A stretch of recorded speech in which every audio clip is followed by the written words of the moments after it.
Oh right, I did finally sub a while back. Cheers.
E.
Hello, Meowdy, Konnichiwa.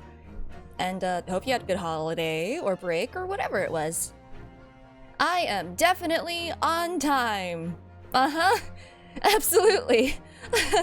Also, thank you so much to Armstrong for the 2 months. Cheers. And E. Thank you for the sub, Scarpy. Ah! Shazamatylum. Shazamatylum? Thank you for this. Oh, thank you for the 17 months, Xander. Oh, Hello, Shazamity Sei lamb. Sou. Bird is the word? That homemade cake looks awesome. How was your break? Thank you for the 3 months, Manvic, and yeah. Oh my god, that cake. It took me several days, but it was worth it. My break was alright. Kind of tiring because, you know, socializing and all that. Release your lottery. Oh, housing lottery. Ooh, best of luck, y'all. I'm spelling through weird. I'm not gonna be streaming it just cause like, streaming Ultimate just cause like, not everyone in my static is comfortable with streaming, so like, I'm not gonna do that. We are doing it though. We started last week. We only did 1 day just cause of holidays and stuff, but we saw most of phase 1, so that was cool. Also, Fru is very fun so far, from what little I have played. Rotation site lottery. Where you'll be the entirety of next school. Rotation site? Wait, what does that mean? I don't think that my school had that when I was in the schooling system. What is this school you speak of? I'm not entirely sure. Explain to me like I'm 5. It's funny because there were children at the holidays. There were a lot of children. It's fine. We had cake to make them more hyper. Clinical. Oh, okay, that makes more sense. Right. American literacy. I don't know what this literate thing you are talking about is, but I have never been that. Especially the longer stream goes on, the less I'm able to speak. It's kind of funny. And I'm sure that starting from the holiday hangover, which not actual hangover, I don't drink, but holiday hangover, I'm sure that I'll be able to speak very, very eloquently and remember all of the words, definitely. Yeah, I had a good time. I kind of did my Thanksgiving along like with my mom's birthday like a day before Thanksgiving, but yeah, I made cake over 3 days. I spent a lot of time learning how to pipe flowers. Listen, it's just an improvement because the last time I made cake, the frosting did not stay on. I was not good at it. Do I social often in my daily life? Not very. I don't dislike it, it just kind of tires me out. I need to stretch out my social muscles a little bit more. Gets degree related to linguistics, can't speak. Listen, when you study linguistics, you realize that language is really kind of BS, and everyone is sort of winging it. A social battery go beep, beep, beep. I wish I was an ambivert. Man, I want to just take all of the energy from both situations, but I am not powerful enough. It's fine. I can just recuperate using, I don't know, Final Fantasy 14 or something. What is language but sounds we agreed that make sense? Exactly. It is sounds that we have created that hold meaning, that we have decided arbitrarily mean something.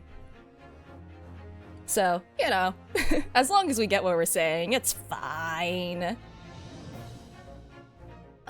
6 hours? Oh my god. Wow. Shoot, good luck. That sounds really intense. Language sounds sussy. It only is if you contextually, figure that that's what that is. Math is a language? Okay, low-key, kinda? Like, as long as you agree, on what the things mean, that's why, like, programming is a programming language. It's just something that the machines and other programmers can understand. Do I speak more languages? I speak Mandarin at a conversational level, so like it's more so my vocabulary is lacking just because I didn't go into like formal education for it. But my family speaks Mandarin, so I speak that. And I did do formal education for Japanese, but I haven't practiced as much recently, so it's definitely slipping, and I should really, really look back into it. Whoops. That is, that's a skill issue on my part. If math is a language, you speak C#. I mean... What is this Java you speak of? Didn't that thing get nuked or something? Okay, that's good. I'm glad that you don't have to go out into the middle of nowhere.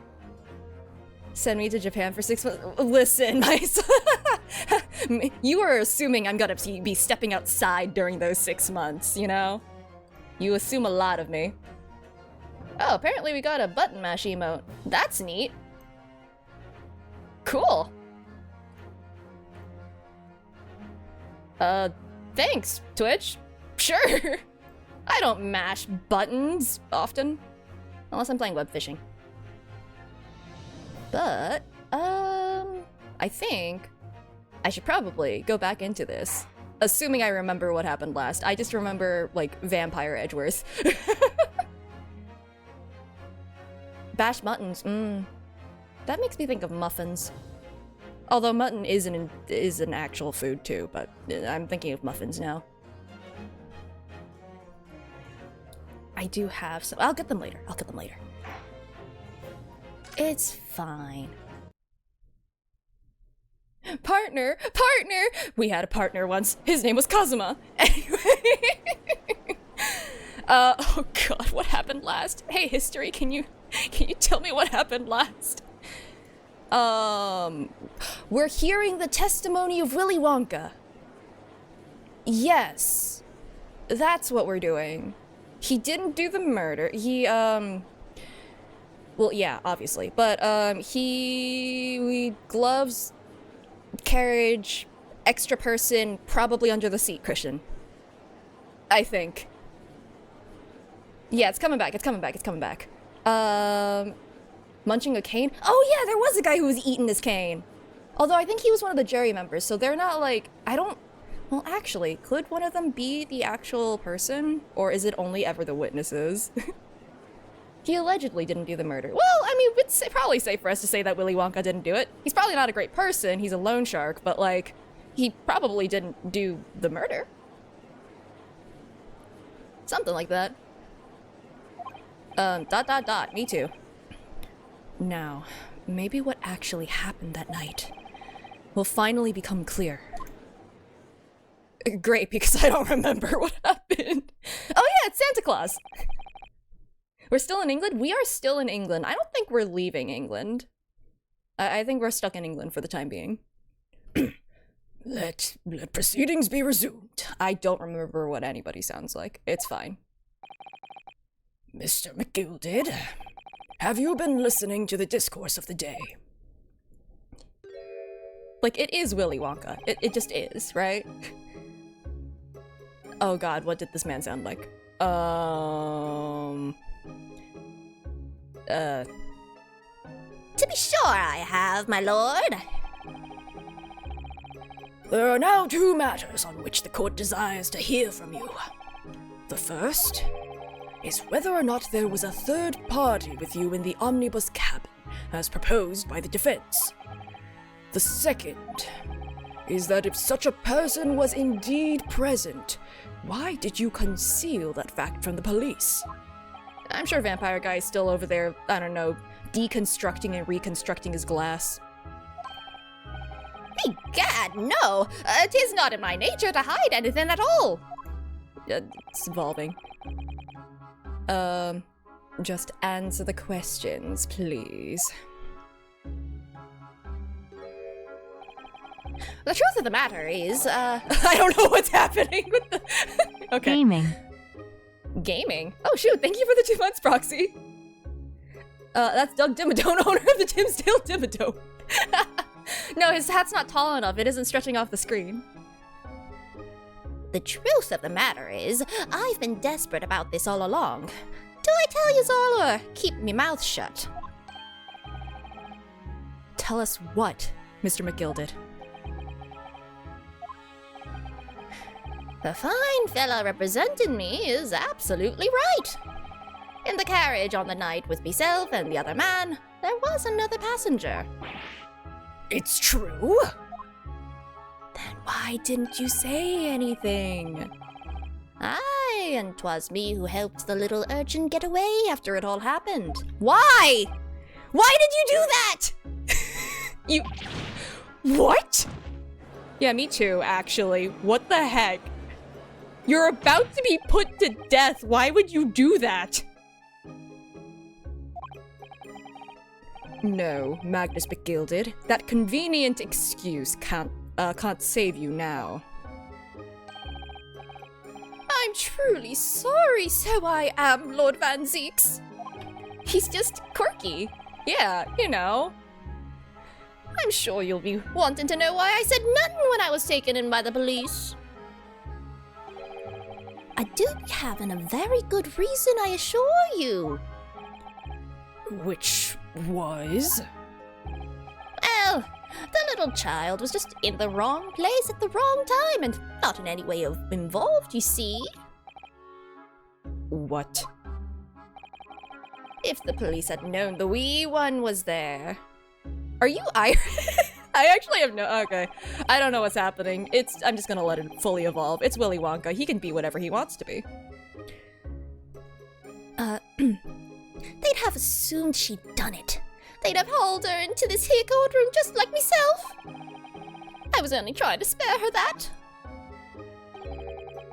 Young hearts and young minds are easily damaged, my lord.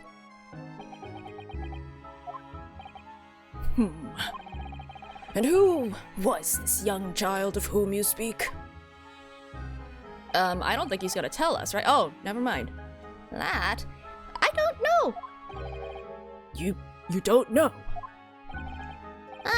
Well, the wee thing just happened to be in the carriage that night.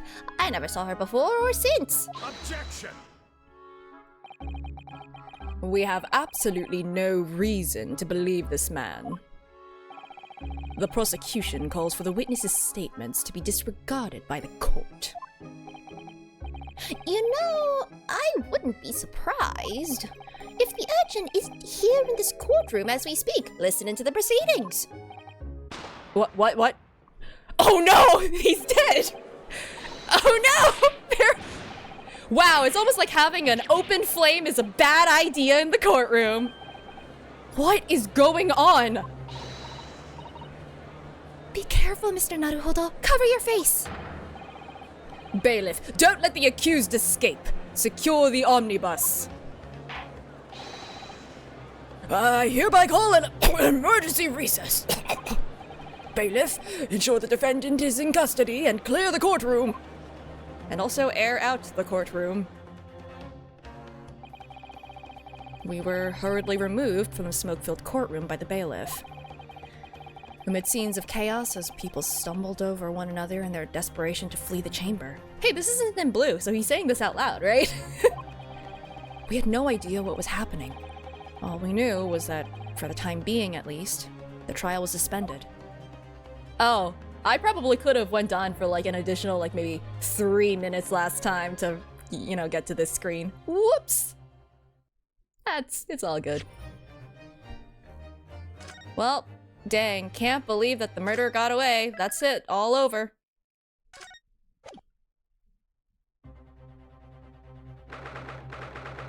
Is there good ventilation in there, do you think? Probably terrible.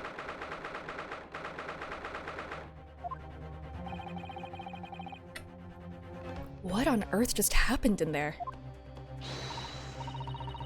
Mr. Naruhodo, I've managed to find out what happened. Miss Susato?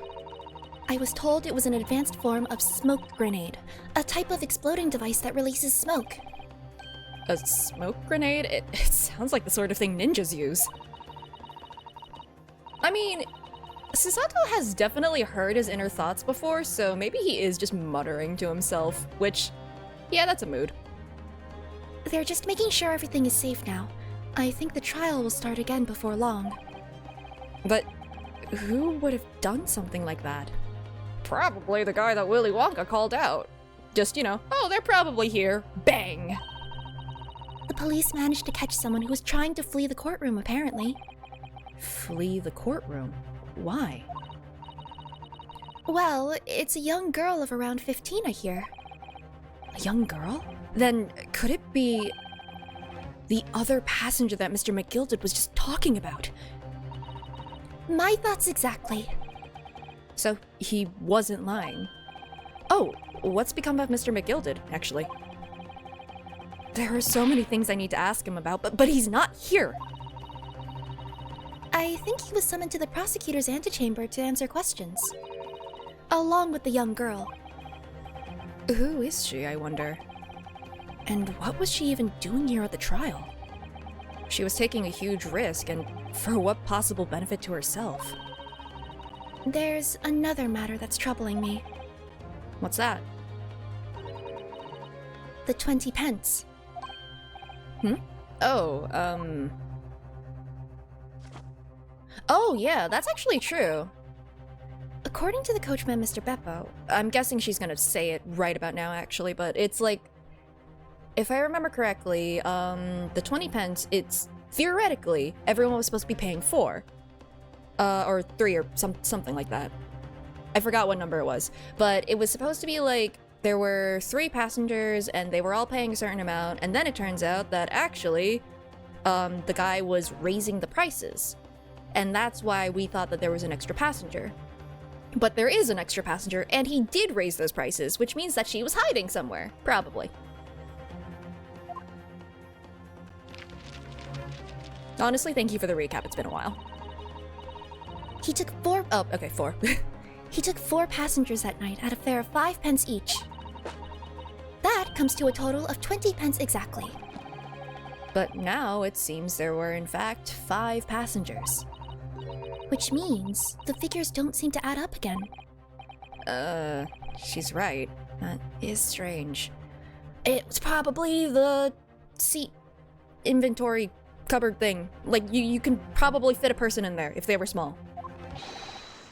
Oh, thank you! The model is great. Check out Ven and Q, who are in the about of this, just because they are amazing. Blah, blah, blah, blah, blah.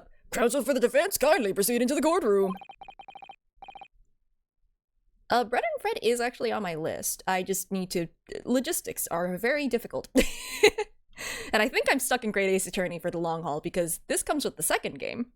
Trial will recommence in 5 minutes. Not if I don't get distracted by chat. Then it'll commence in like 10. Oh, thank you, officer. We'll go in straight away. Well, whoever she is, I imagine this young girl will be asked to take the stand and testify now. I really can't imagine what she's going to say, but it could alter the whole direction of the trial. We'll know soon enough, Mrs. Sato. Yes! So, what's with this game and having, like... Because, like, between Kazuma and this one, young girls seem to be, involved with the perpetrator? Or are the perpetrator? I don't know, maybe she's not the perpetrator in this one. Bird is the word? Ooh. I like your design. Wait. You're not the same person, are you? I mean, she was also blonde. Oh, I really hope it's not the same person. She's been through enough, please. On the other hand, I will look into adding that. I don't know what to do for that redeem, though. That feels like Kaha already fulfills that function. I'll figure it out. There's the young girl.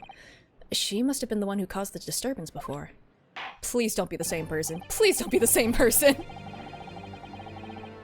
Well, after that rather eventful recess, the court will now resume the trial of Mr. Magnus Begilded.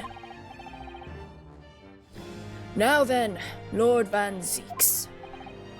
My lord. I believe you have established the cause of the smoke which veiled proceedings earlier. It seems to have been an advanced form of smoke grenade, of the sort typically employed by the army. Good gracious! The army? What in the devil's name? It was an elaborate attempt by a young girl to cloak her escape from the public gallery, but she was caught. And now occupies the stand. Your name, girl? Are you responsible for the smoke grenade which induced such pandemonium here in my courtroom? What is the meaning of this deplorable behavior? Ahem. If I may, my lord. Yes, Mr. McGilded. I think perhaps I ought to explain here.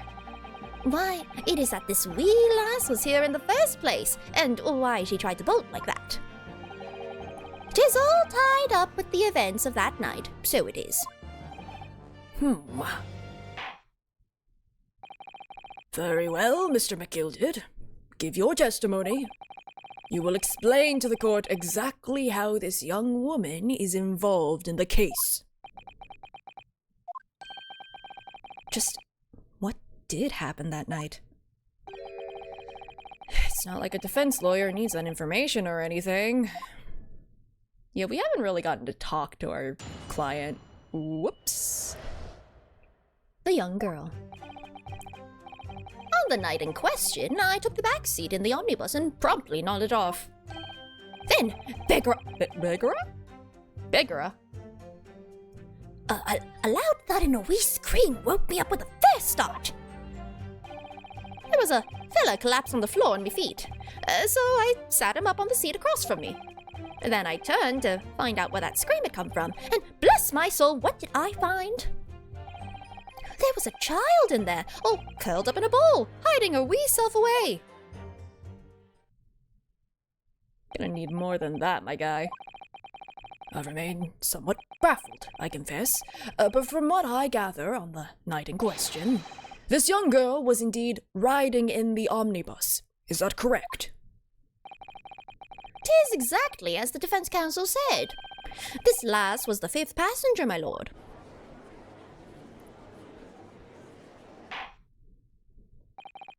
Very well. The defense may now cross-examine the witnesses. Are you ready, counsel? Yes, my lord.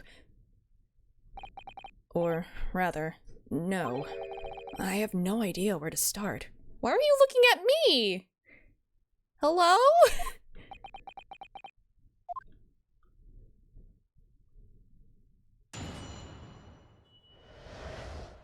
All right, time to press every single statement.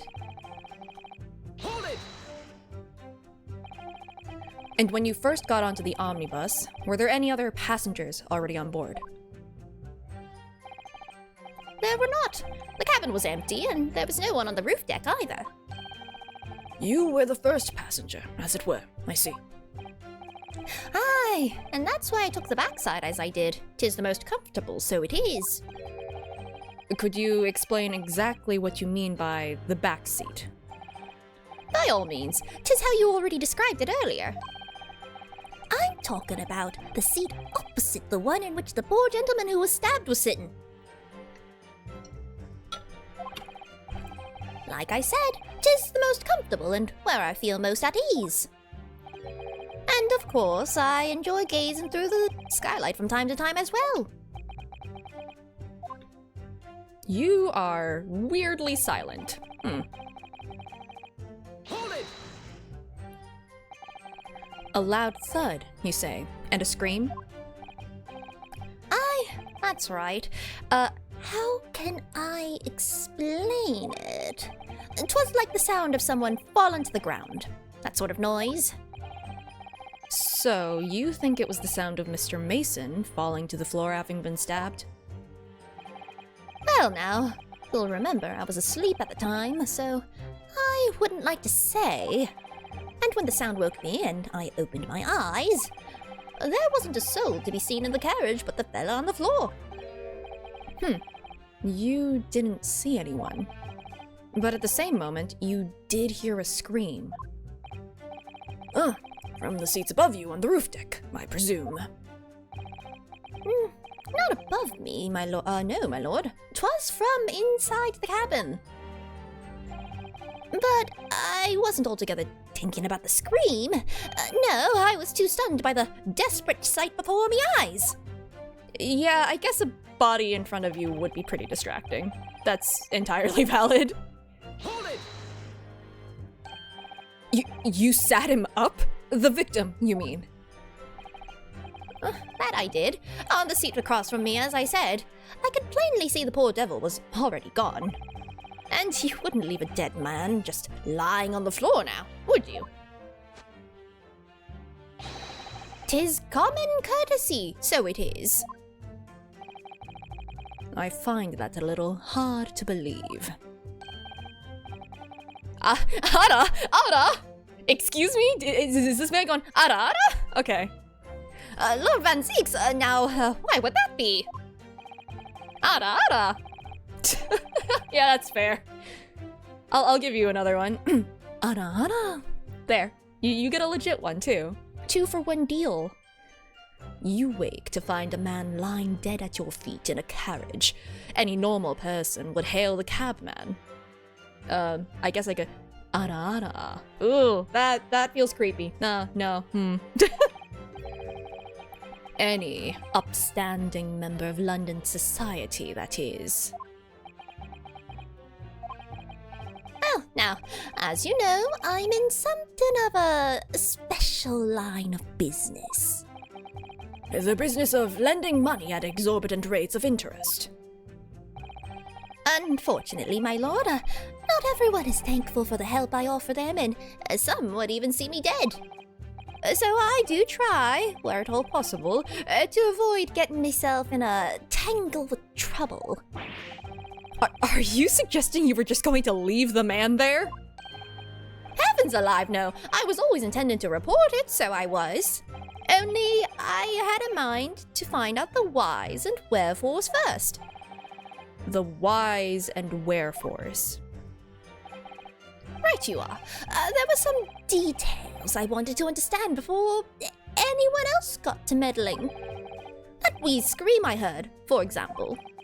Wouldn't your good self do just the same? Yeah, the scream he says he heard at the same time as the thud of the victim collapsing. Then, Oh, yeah, I already said this. Hold it! I'm afraid I don't understand. I'm sure you told the court that there was no one else in the carriage except yourself and the victim. So I did, sir, so I did. As far as I could see, that is. What do you mean by that? Well, now, 'tis a queer thing, the wee scream I heard as I woke up. Beneath you?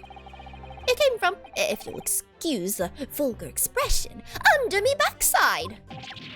Good gracious! Under your backside? And when I lifted the seat on which I'd been sitting, I found there was a wee cubbyhole there for storage. Mr. Naruhodo, we can examine the omnibus ourselves, remember? I already saw it. I saw it a while ago. I saw it so long ago. 2 weeks ago. 1 week ago. Kind of, well, 2 weeks, yeah. Yeah, of course, the whole bus was submitted as evidence. This would be a very good time to have a thorough look around inside. And that's when I found her.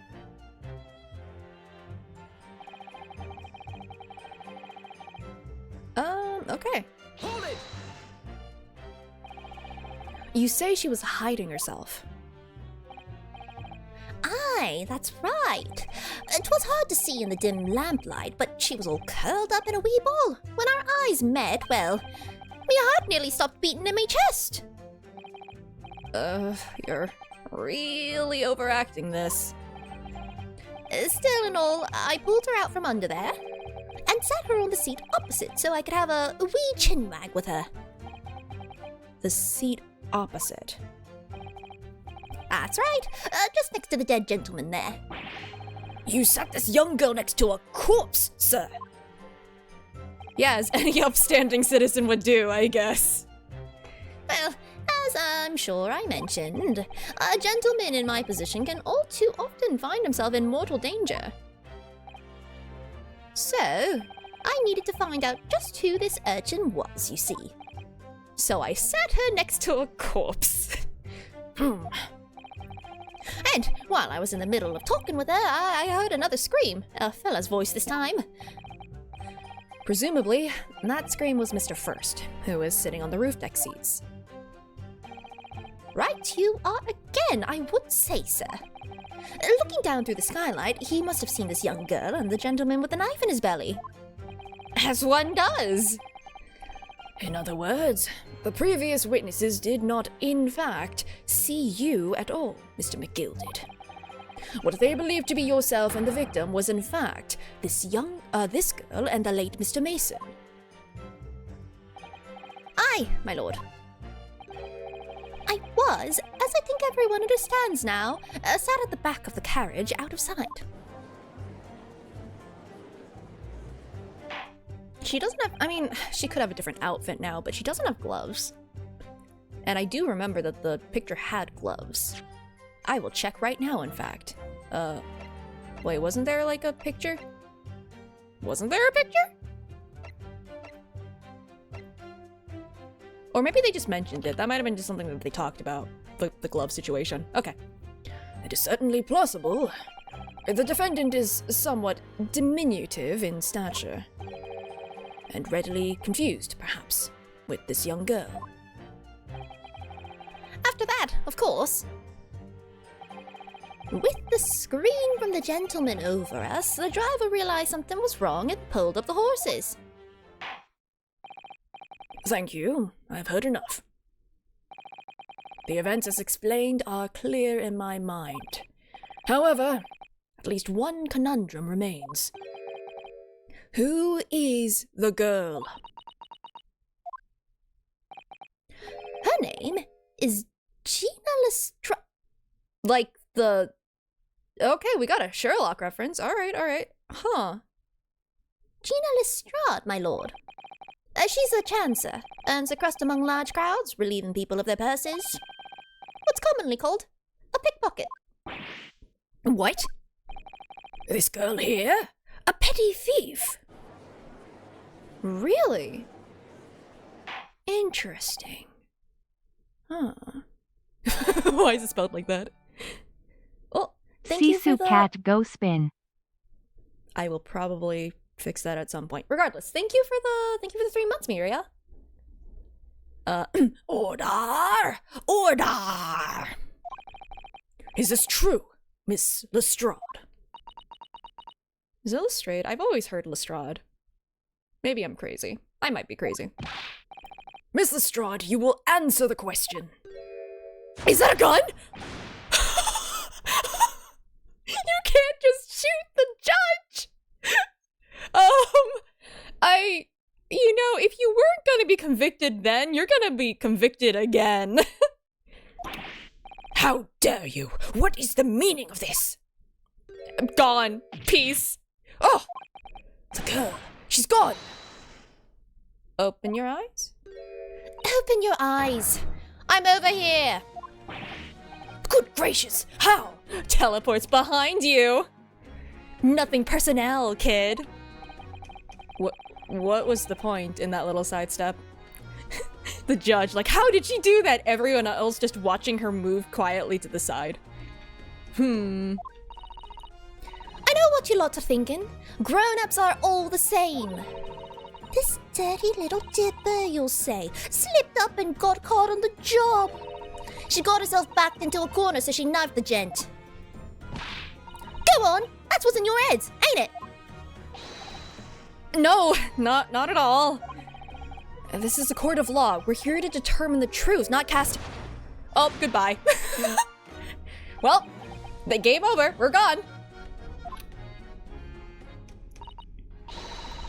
Look, knives of cowards. Only thugs use weapons like that. All I need for what I do is these fingers. And this coin. And also that gun. I'm a professional, alright? Maybe not in your eyes, but I got pride in what I do. I cast gun! Let me guess. You don't count smoke guns among weapons for thugs. To be fair, I don't think that thugs in this era would have smoke guns. Like, they just established that it was like military grade. I really don't think that they would have access to that.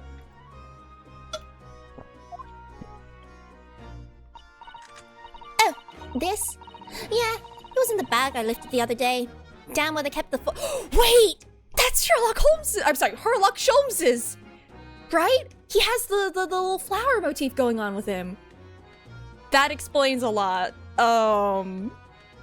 Oh, I can't wait for him to show up in court because this has to do with him. Or we get the gun at the end and just go, he shows up like, oh, hey, that's my gun. And we're like, why are you here? Oh, that's gonna be funny. All right. Yeah, this was in a bag I lifted the other day, down where they keep the four-wheel drags. It's nice, ain't it? I like the pink best. Oh, do not wave that thing in my direction again! No, shoot him! Do it! Do it while he's drinking the alcohol! I mean grape juice, I don't care. So, you admit that you were riding the omnibus on the night in question. Do it, come on! Shoot the pink one! 'Tis alright, lass. You can tell them the truth now.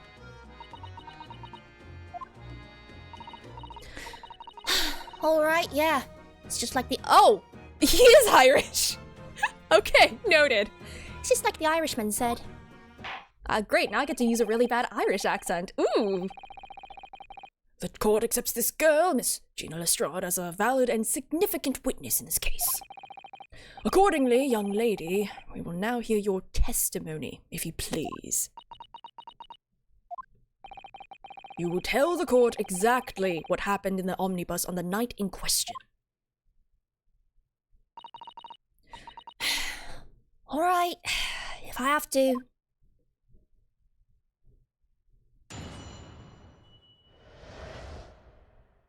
He has to know her, like on a personal level, right? To be this protective, and for her to trust him to this degree. So, I snuck inside the carriage before they hooked up the horses, just like always. But it was a right old waste of time. I got nothing to show for me troubles that night. I'll tell ya, you can't see a blind thing in that hiding place. It's pitched in there. Then, after a while, I heard this loud bang. Nearly jumped out of me skin, I did. And the scream just came out. It's because of that this swell found me. He did help me get away, mind. Yes, he let you go. I fail to understand why you would let this street urchin go, Mr. McGilded. 'Tis simplicity itself, my lord. My lord, meh. You see, she couldn't possibly have killed the other passenger. I knew that for a fact. Oh, right! That makes sense! He was sitting on the seat. There's no way for her to actually have come out to do the deed. Huh. Oh. Well, you, sir, have cast suspicion on yourself once again. How? As I'm sure I said before, sir.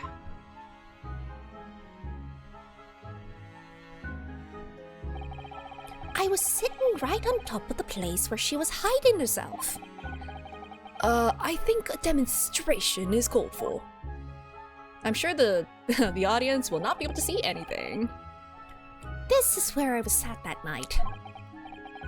And the cubbyhole of which you have spoken is underneath this seat, I presume.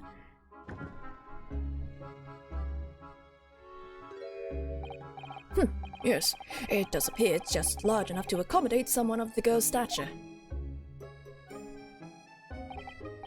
Aye, but of course, the wee lass was stuck in there.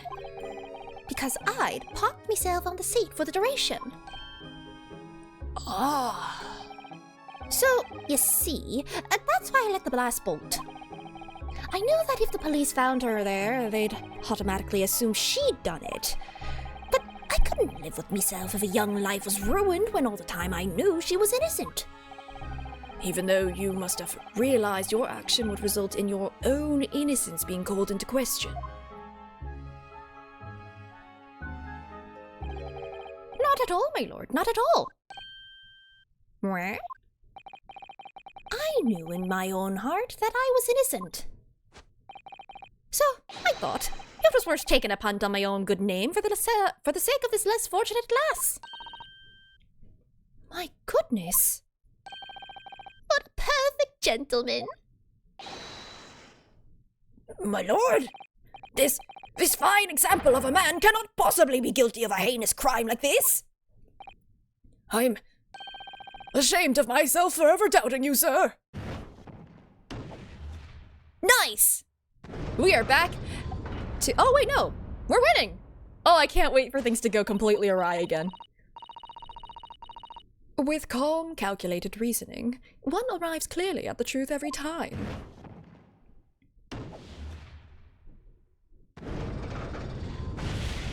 Wow, okay. Saints alive! All 6 members of the jury consensual in their leaning to a verdict of not guilty. Dang. We didn't even have to do much at all. Mr. Naruhodo, this, well, it must mean Must mean what? that we're victorious.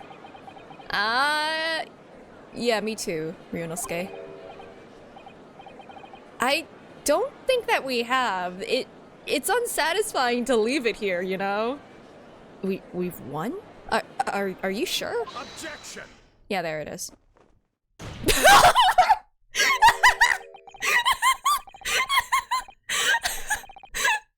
Okay, so real talk, I knew about this particular slamming of the desk. I knew this existed.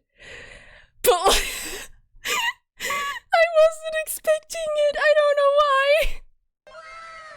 Oh man, it's so funny. He's so freaking funny. If the sight of my iron-heeled Wellington offends, pray do forgive the discourtesy. Yeah, like, what is this pose that he's doing? He's just standing there with one leg up, one hand with the wine. Dude. Yeah, Oh yeah, this is the proper example of being a courteous, upstanding citizen. The most gentlemanly of actions, slamming your iron-heeled boot on the desk. This really is a consummate example of the one monumental flaw in British judicial practices. Where evidence and reasoning should be paramount, emotion rules the day. Emotion? The witness's latest statement gives us a clear insight into his true nature. What do you mean, his true nature? Do you really think Scotland Yard would have made such a glaring omission? After the incident, the omnibus was comprehensively searched by officers of the police. Obviously, the interior of this cubbyhole, as the witness put it, was included in their investigation. The compartment under the posterior seat was full of the coachman's belongings. It's noted in black and white, here in the police report. Good lord! The evidence has been tampered with. In order to corroborate Mr. McGilded's story, someone has unlawfully removed everything from under the seat. What? Alternatively, someone lied to you. Order! Order! Hey, new theory, based purely on the name and references, related to an officer who was helping to cover it up? Possibly, perhaps, I don't know. What's up with all these helping a blonde, young teen cover up their involvement in the case? This is a trend. How could such a devious contrivance possibly have been effected, Counsel? Naturally, we must acknowledge the deficiencies of the constabulary in allowing this to have happened. However, I assure you, when the omnibus was wheeled into the courtroom this morning, the compartment under the seat was not empty. Well, my Nipponese friend, me, when the carriage was submitted as evidence, doubtless you examined it in fine detail. Actually, he's right. I do remember there being things in there. It wasn't completely filled, but with how tall she is, I don't think she'd be able to fit in half the compartment size. As would any self-respecting practitioner of the law. No, he's actually right. Pray, what did you find the condition of the underseat compartment to be? Actually, can I check it now? If I checked it now, would it show the empty compartment? Or would it still show, okay, let's see. It would be down in this one. Okay, it's empty now. But I'm pretty sure that there were things in there. Oh, to be sure. The young gentleman will be able to clear that up, this up in a jiffy. Sorry. Go ahead. You tell the court now, fella. How this is all an elaborate excuse by the desperate Lord Van Zeeks. Oh no, no, don't do it. Don't do a perjury. I'm defending you. Well, counsel, do you have something to say on this matter? Yeah, we did look. How am I supposed to answer? What can I say about the state of that little compartment under the seat in the omnibus? Oh no, I did see it. It wasn't empty. Oh no. I have to be honest, right? Yeah, there was stuff. There was like a box and a couple of things. It wasn't completely filled again, but I really don't think she would have fit. Oh no, it actually wasn't empty. I'm so sorry. I have to tell the truth. I really don't know if giving this answer is helping my cause as counsel for the defense, but as far as I remember, at least. When I first examined the compartment, I'm fairly certain there were a number of articles inside it, yes. Are you sure, counsel? Ara! Thee whist! What are you saying now, you daft daw? I thought you were on my side here. Well, at the very least, to Van Zeeks, I'm not corrupt. No, he's just confused. Never mind. Yeah, it was half full, but she is pretty tall. What game are you playing? Your task is to defend the man in the stand. Why would you say something to compromise his position? Because it's the truth? I'm not gonna lie. As the advocate for the defense in this trial, I confess I'm still not entirely sure where I stand. But it seems to me that I should state what facts I do know as clearly and honestly as possible. Interesting. 'Tis not altogether pleasing, fella. I'm simply telling the truth, Mr. McGilded. Well, don't forget that you're supposed to be representing my best interests here, lad. Now then. A fella's memory is a curious thing and not altogether reliable. No, the court must consider the facts. That there cubbyhole under the seat is as empty as the devil's heart, so it is. Do you think perhaps it would be in your best interests now to admit that you might have been mistaken?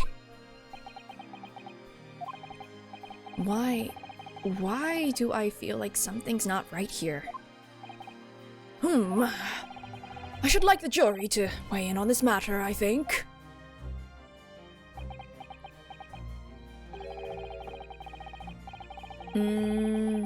Yeah, I think if we had agreed that there wasn't anything there, he would have spoken up about this.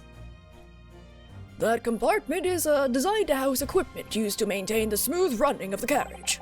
The Guild's rules state that omnibuses should be properly and fully equipped at all times. So it certainly wouldn't have been empty on the night in question. Beppo isn't that irresponsible. That money-lending fleecer and the pig purse are lying. Wow, at least listen to all the facts before casting judgment. Ugh. I can't believe I was nearly taken in. The stinking rich are always stinkers. Nothing but cowards, a lot of them. What? Oh no. Oh shoot, have a good rest. Are we casting Judgment or casting Fireball? One and the same. It's a trick. Of course it's a trick.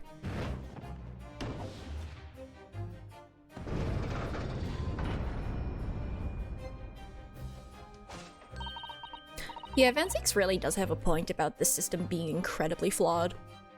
Quite so. I must concur here.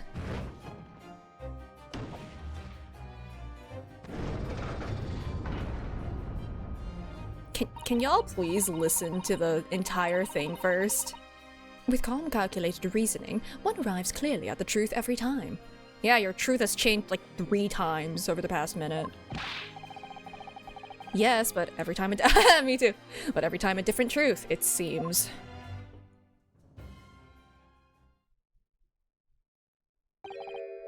My lord, I humbly exhibit the scales of justice. Clearly, a verdict of not guilty at this time would be wholly inappropriate. Thank you, counsel. But before we proceed any further, there is the matter of the outstanding cross-examination. Counsel for the defense, begin your questioning of the witness, please. Yes, my lord. What just happened? The whole balance of the trial just shifted almost beyond recognition. The Reaper of the Bailey is at work, it would seem.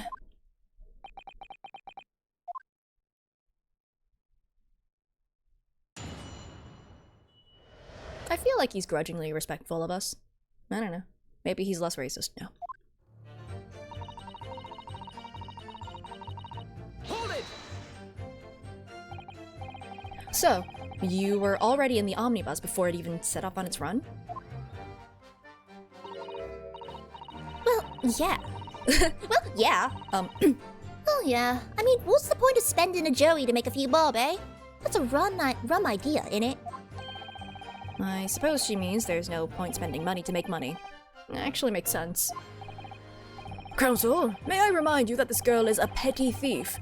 Kindly refrain from entertaining her tenants. Well, that does clear up the little mystery of the fares and all. 4 paying passengers at 5 pence apiece, making the 20 to which the cabman testified. And 1 little scapegrace, riding for free. The red conch... Oh my god. The red conch of a driver always goes for some grub before his last run, see? So that's when I slip into the carriage and get myself in and under the seat. Nice and easy, right? But your hiding place is a storage compartment, full of equipment for the coach. No?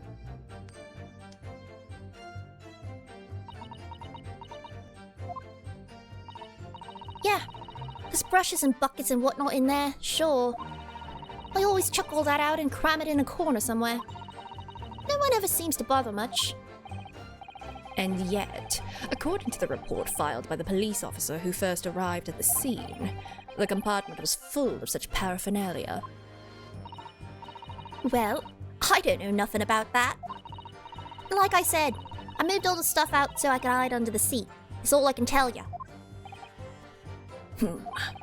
Seems we've reached the end of that line of inquiry. Continue. Hello, hello! Hold it! A waste of time. Why's that? Well, most nights I'm on my own in the god permit at least some of the time. I beg your pardon. Did you say God Permit? Oh, yeah, well, that's what my kind called it. You'd say the omnibus, I suppose. Point is, any normal run, the carriage ain't got no one in it for a while. And that's when you come out of your hiding place and get away. That's it. Only that night. This cove was sat on my seat from the start. Ah, a cove, I see. He didn't budge the whole way, did he? Not 1 inch. I was totally stuck. Do you mean to tell us that you were present in the carriage for the duration? You were under the seat the entire time while events unfolded in the enclosed cabin? Yeah. Right, mister? Hey, are you being paid off by this guy? Wait. Oh, that's entirely likely, actually. To be sure, I was as shocked as anyone. You don't expect to lift the cushion you've been sat on and find a child, now do you? So, this Miss Lestrade couldn't possibly be the culprit then. I'll tell ya. You can't see a blind thing in that. Oh, I already said that. It's in green. I just saw words and just went. So, you couldn't see out into the cabin at all. Not a jot. Most days I push the cushion up with me head and look out the crack. Then I can have a butcher's at what I. Oh my god. I can't read. Then I can have a butcher's at who I'm gonna fiddle. I thought you were a pickpocket, not a butcher. I mean, I can have a look. Seat I got under ain't as plush as the other one, see? So, most of the time, the passengers plan themselves opposite. But for some reason that night, the Irishman spent the whole journey right over my head. And for that reason, you weren't able to push the cushion up to peek out. I see. Truth is, I ain't too happy in small dark places. Feels too much like being thrown in the clink. But it's the only place to hide in them carriages, so it's Olpson's choice. Why doesn't she just stick to picking people's pockets in the open then? I'd say there's some reason that she's not letting on, judging from her demeanor. So, anyways, I was a bit scared, but I had to just stick it out under there. Nothing else for it.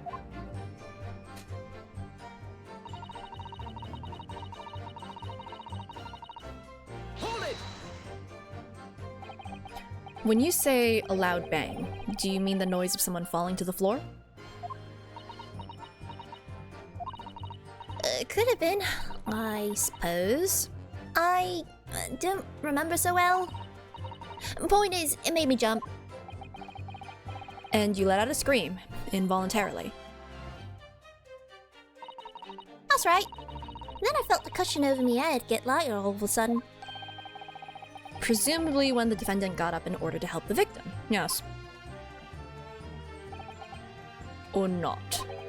It could equally have been the moment the accused stood in order to stab his victim, could it not? Well, girl, did you see what happened at that crucial moment? Yeah, saw it.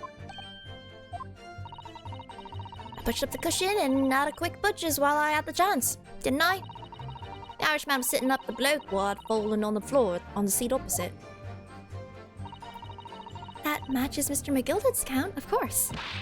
Well then, Phyllis suddenly turns around and looks right at me. Sunk back down again, but it was too late by then. I should never have risked looking. I just think it's interesting that he said that they was more comfortable, but she just said that no one sits on that seat because it's not as comfortable. Oh man. Hold it! And when Mr. McGilded discovered you, he pulled you out from your hiding place? How scared stiff I was. He dragged me out and sat me down on the seat and all. Next to the victim, Mr. Mason? Yeah, bloke had a knife in his guts. It was still bleeding. Then the carriage lurched a bit and he ended up falling onto me. How awful. Both me hands got covered in blood. Made me feel sick as a dog. Both her hands covered in blood. That must be what the rooftop passengers saw. After that, I believe you talked with Mr. McGilded for a while. Is that correct? He asked me some stuff. Wanted to know me name and what I was up to and that. Then I heard something from up above. Someone screamed. Yes, Mr. First on the roof deck, one would presume. Well, I didn't want no one seeing me face, so I didn't look up. And then the horses were drawn up smartish, and this here Irishman says to me, "Get back under the seat. I'll see that you can get away later."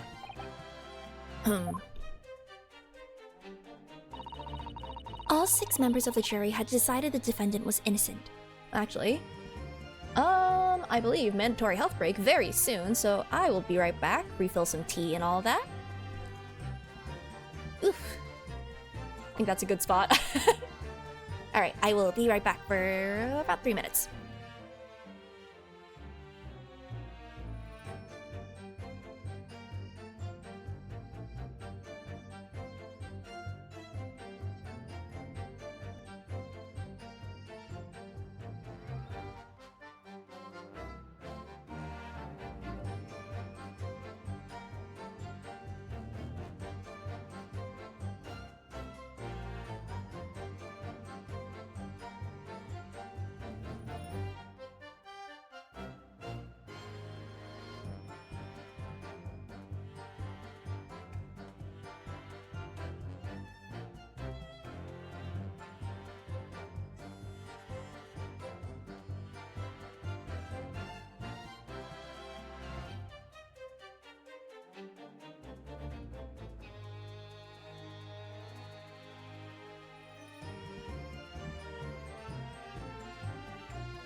Hello? Someday the model's just gonna do a creepy smile. It'll still start moving, then a minute later I'll... Don't give me ideas. That would be really funny, actually. And I just gotta wait long enough for you to forget about this little conversation, and then I'll just do that and scare all of you. It'll be very funny. Anyway. I'll forget about it before you do. That is entirely valid. My half a brain cell is probably not gonna match up. Listen, my very small half of a brain cell is apparently only good at, like, logic puzzles. I don't know. I won a lot of games of Clue the other day. Ah. You know, like, yeah. A TTS redeem? Maybe. That's something I feel a little bit more hesitant about, just because that could be very easily, like, disruptive to the game. Maybe if it... I would probably lock that one behind bits just for that reason. Yeah. Maybe. It was move on. Yeah, I made that just because, like, I don't know. I feel like me saying it every single time feels a little weird. But yeah. For one brief shining moment, yeah. Ease. It's clear that they are all still very unsure. If we could just find some conclusive piece of evidence among this new testimony, I'm sure we would clinch the verdict we want. Yeah, I think you're right. And I have this niggling feeling in the back of my brain. Something's bothering me. I just can't quite put my finger on it. Well, I found something that makes our guy look more sus, and that's not helpful. Okay, what do I have in here? Got,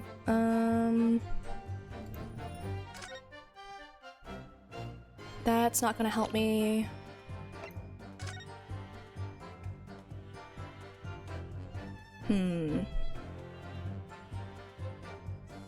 Oh, I was blocking the word the. Yeah, I don't think there's really a place for me to put my model without it getting in the way of something, so, this is now where it lives. I'm just gonna have to block some things.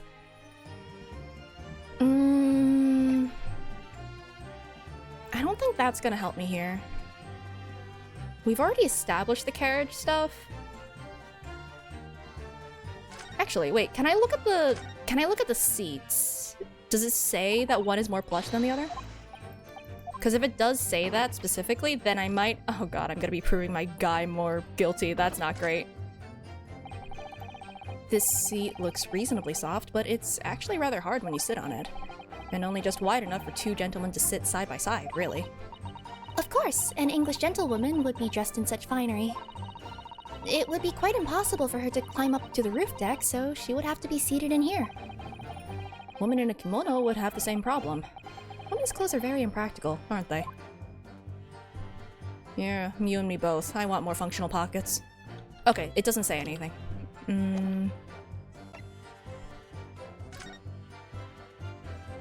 That's not gonna be helpful either. Dang it, Willy Wonka. Oh, yeah, you only ever see the top half. Well, that's just kind of the thing about VTubers, yeah? Next time I'll just turn the model upside down. I'm sure that'll turn out well. 2 to 3 shorts on your show. Well, listen, if other people are want to step up and bully me, then they are more than welcome to. I don't think this is gonna help either. Feet for free? No, it's just gonna be like torso. Just a zoomed in torso. It's actually just gonna be a zoomed in like piece of hair or something. Doesn't exist from the waist down. Yeah, exactly. It's working from home. I mean, kinda. Let's see. Snuck in before they hooked up the horses. That's not gonna help me. Nothing to show for your troubles. Wait, can't see anything. That's fair. Hear this loud bang. I don't think I have anything either about, like... Huh. Wait, I don't remember saw you bullying me.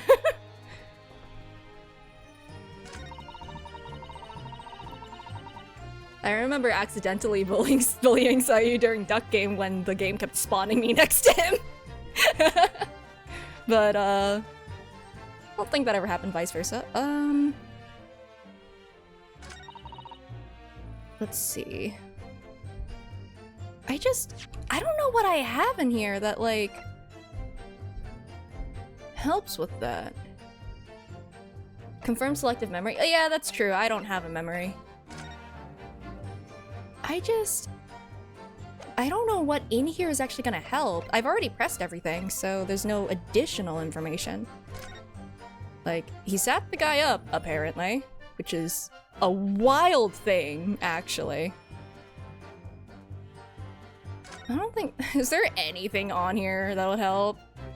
Is there a hand? Okay, no. Apparently, I was the parrot from Ace Attorney 1.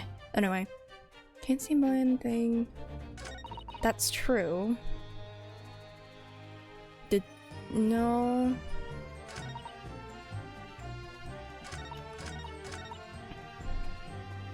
Hear this loud bang.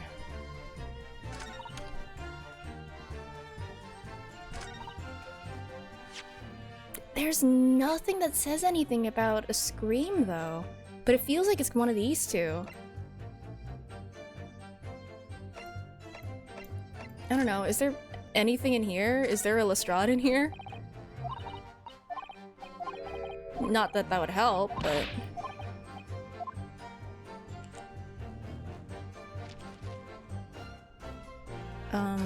What names are in here? Does it say? Dang it.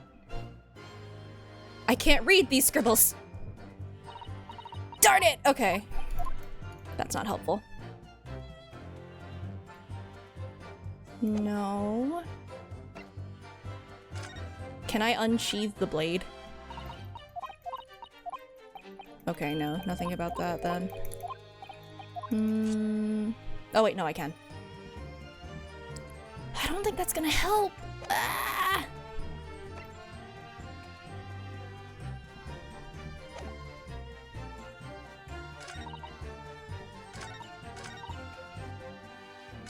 Okay, maybe he never reacted to anything either.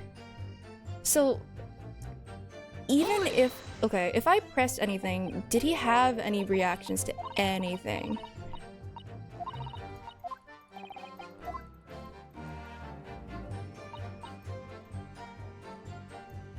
No, nothing.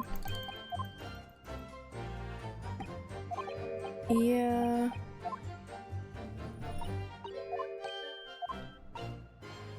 And I'm not allowed to present anything here either.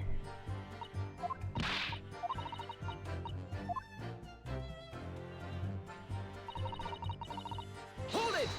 Did he react here? Yeah, he really is just idling. He's actually a VTuber model. That's why we've never seen the bottom half of his body.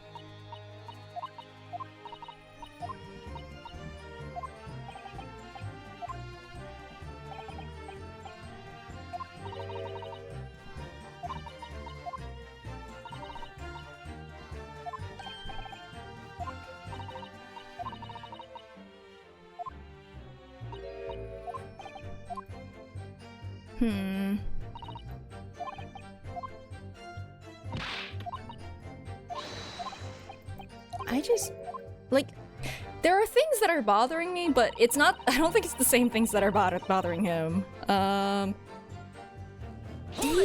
is he really just idling through all of this?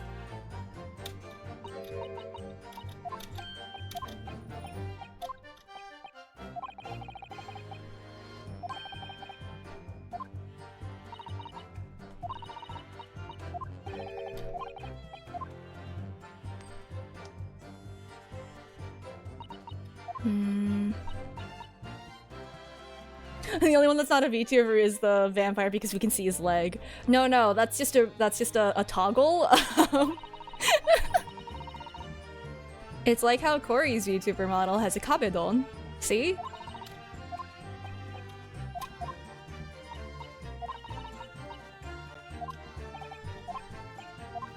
Dang it. Hold it!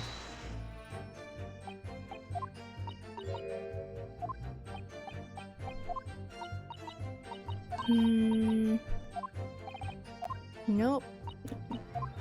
That guy has just ceased all movement.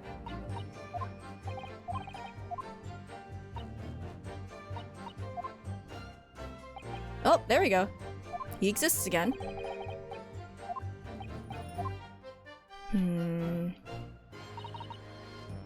Hold it!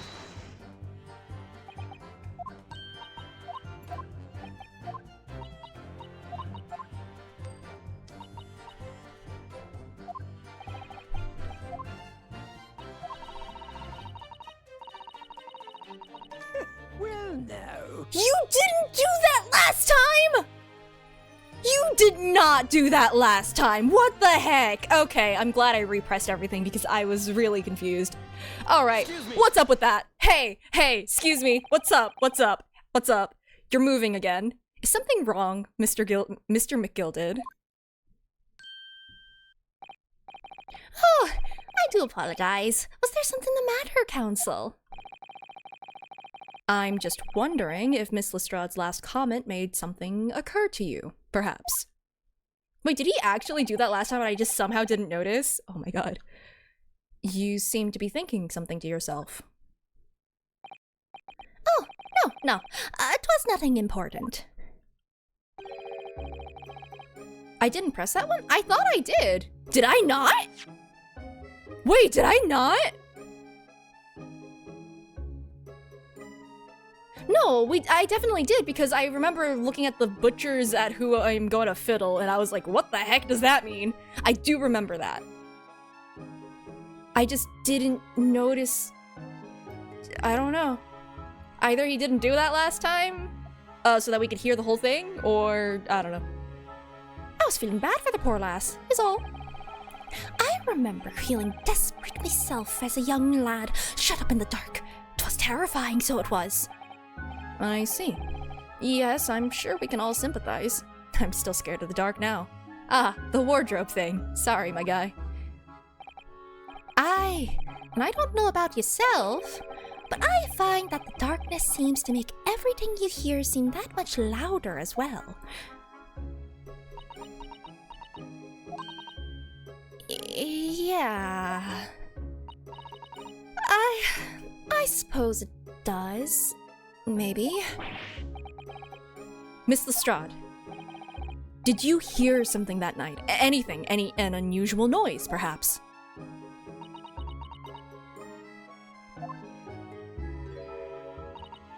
Nah, not really. All I could hear was the Irishman snoring. Be-jabbers! Be-jabbers?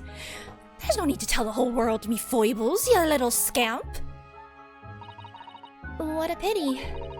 If only Miss Lestrade had heard something, it might have given us a vital new clue. Yes. What should we make of that last statement of hers? Please, I have nothing else to go on. Hand it over. My lord, I believe the statement just made by the witness is profoundly important. Profoundly important, but all she said was that she heard nothing. Yes, which is the profoundly important point. I'm almost sure of it. I'm almost sure that I don't understand the inner workings of your Eastern Mind Council. Nevertheless, Miss Gina Lestrade, you will supplement your formal testimony by repeating that last statement, please. What? Supplement? What are you on about? Don't give me all your fancy talk. I know what you're trying to do. Well, it won't work on me. That's right. Insult the judge. Always a good... She already shot him. I think that, like, this is pretty small potatoes in comparison. It is peanuts. Straining me ears to work out what was going on, but all I could hear was snoring. Alright, let's see. Is there something in here that will help with that? All you could hear was snoring. I don't think this would help. Oh wait.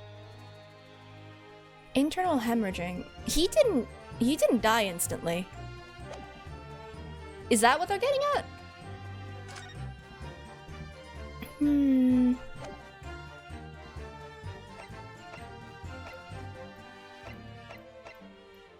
I'm gonna press this one too, just to see.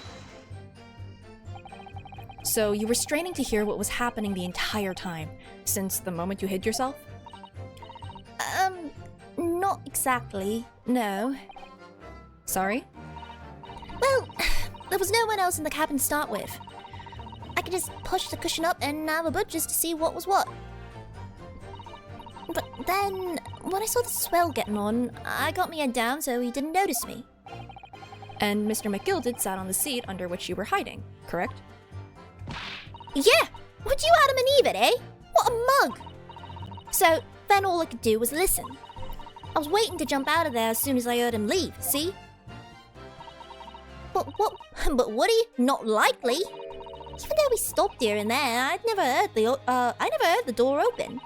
So I just had to stay put and listen to him driving his pigs to market, snoring like an old dog he was. The door didn't open? That doesn't make sense. Are there any conclusions we can draw from that, I wonder? Yeah, that does not make sense, actually.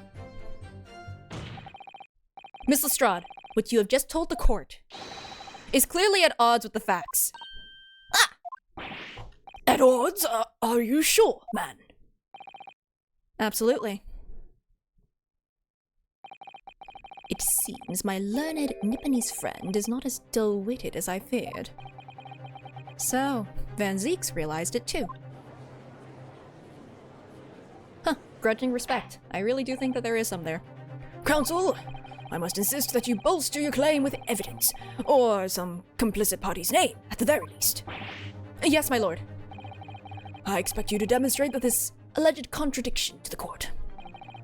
According to Miss Lestrade, whilst she was hiding in the omnibus that night, she heard nothing but the sound of Mr. McGill snoring. But think, Ryunosuke, think. There's something else she should have heard. I would say a person, yeah? She should have heard the guy walk into the, open the door to the omnibus. I don't think there's evidence that actually proves that. So I think it's gonna be a person. Very well, my lord. Allow me to elaborate. On a particular sound that Miss Lestrade could not have failed to hear on the night in question. The sound very clearly explained by the presence of the following person. It would be this guy. Take that! I'm pretty sure. Aha! Oh my god, I'm finally on the same page as the game for once. Thrice-fired mason. Yes, my lord. The sound that Miss Lestrade cannot have failed to hear is that of the victim, Mr. Mason, boarding the omnibus. Oh no, they're not VTubers. We can see their legs. Horda! Horda! Explain your reasoning, counsel. Miss Lestrade, allow me to confirm something. You claimed earlier that you were the first person on board the omnibus. Is that correct? Yeah, of course I was. Got on while the driver was in the pub, didn't I?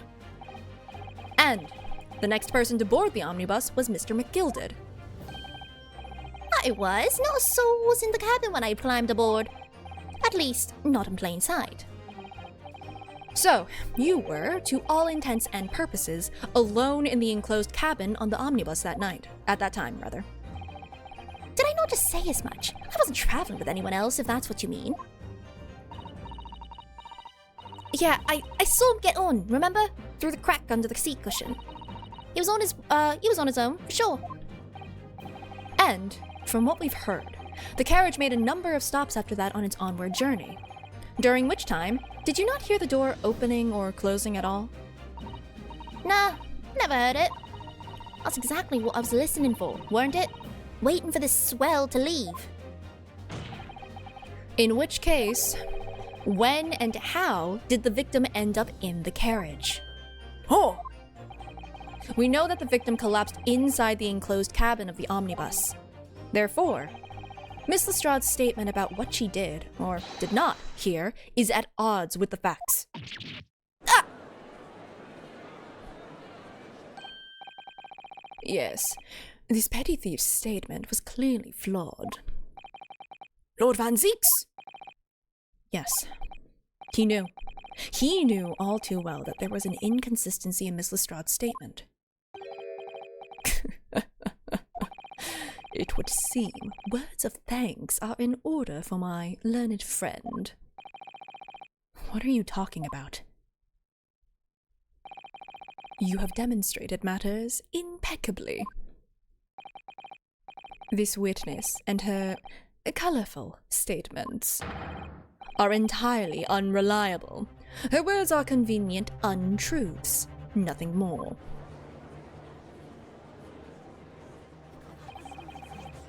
He's dead right. How could the victim possibly not have boarded the omnibus? That makes no sense whatsoever. And this girl is a pickpocket. Let's not forget that. Oh my god, Granny's ready to murder. Granny, no!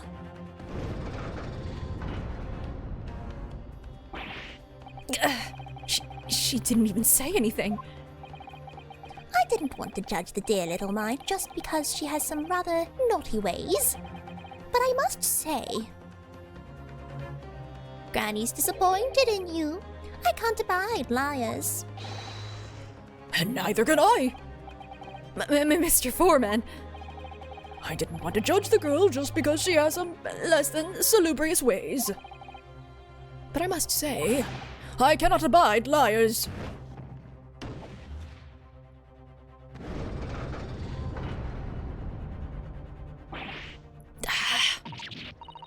Mr. Naruhodo, that's 5 jury members leaning towards guilty. Dude, you have drunk so much wine. Well, your consideration for others is refreshing, my Nipponese friend. To the considerable troubles you have spared me. Does no one wait for, like, full information before judging? Okay. Yes, very refreshing.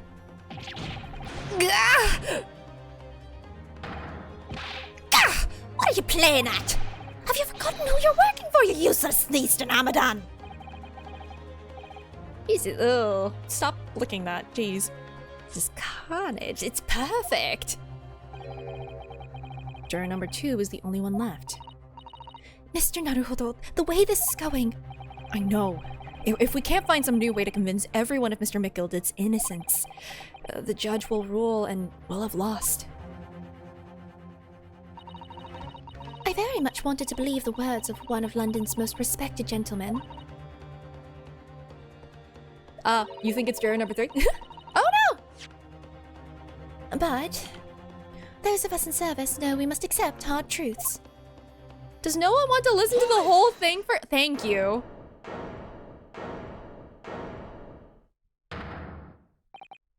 Yes, the witness's last statement seems to have revealed a critical inconsistency in her story. However,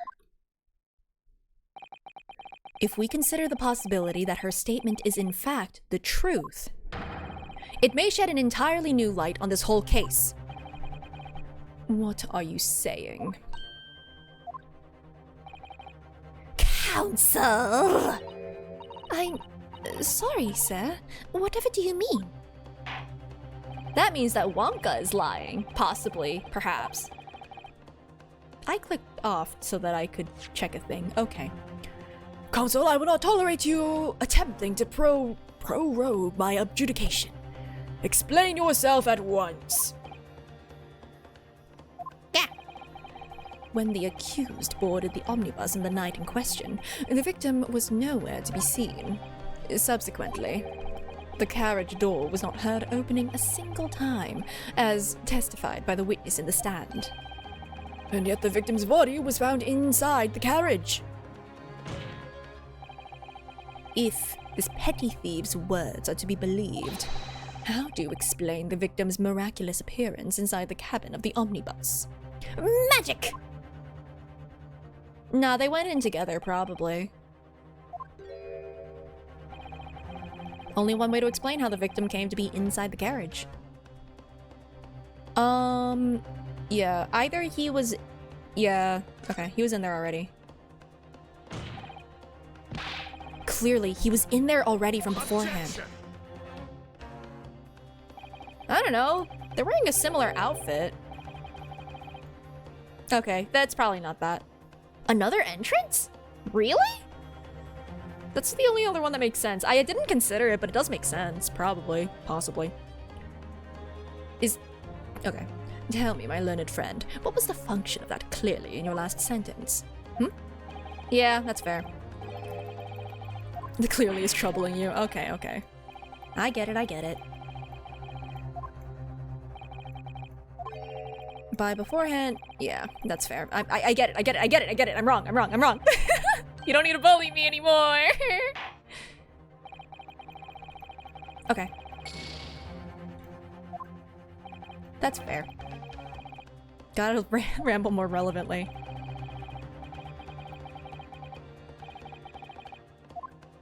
Oh, for a second I thought you were gonna penalize me twice.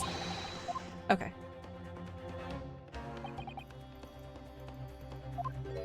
Okay. He was put there after he died, but she saw the body. Sholmes isn't here to bully me. No!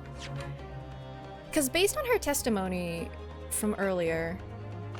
Holdeth. Can I scroll back far enough? No, I cannot! Okay, I need to remember then. I don't think there's another entrance because she would be able to hear that. Surely it's the armband. If he was put there after he died, But like, how?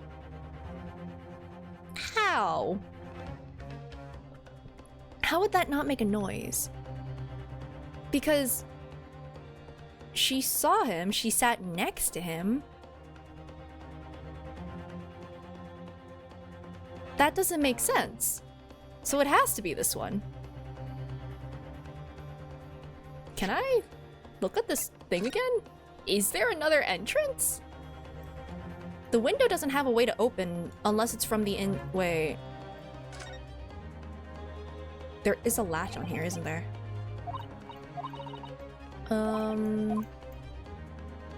No. I want to look at the latch. There's a thing. That. Can I go in? There's another entrance. Oh shoot, welcome in. You get to watch me struggle in real time. Okay, I think it's this one. If the door wasn't opened even once, the only explanation is that the victim entered the enclosed cabin some other way. No? How would the dead thing work? How would that work? That doesn't seem like it would make sense. All of these seem incorrect then. Entered the cabin.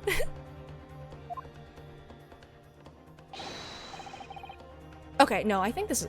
But behold, the omnibus is here for all to see. Only one side of the enclosed cabin is furnished with a door. The other has only windows.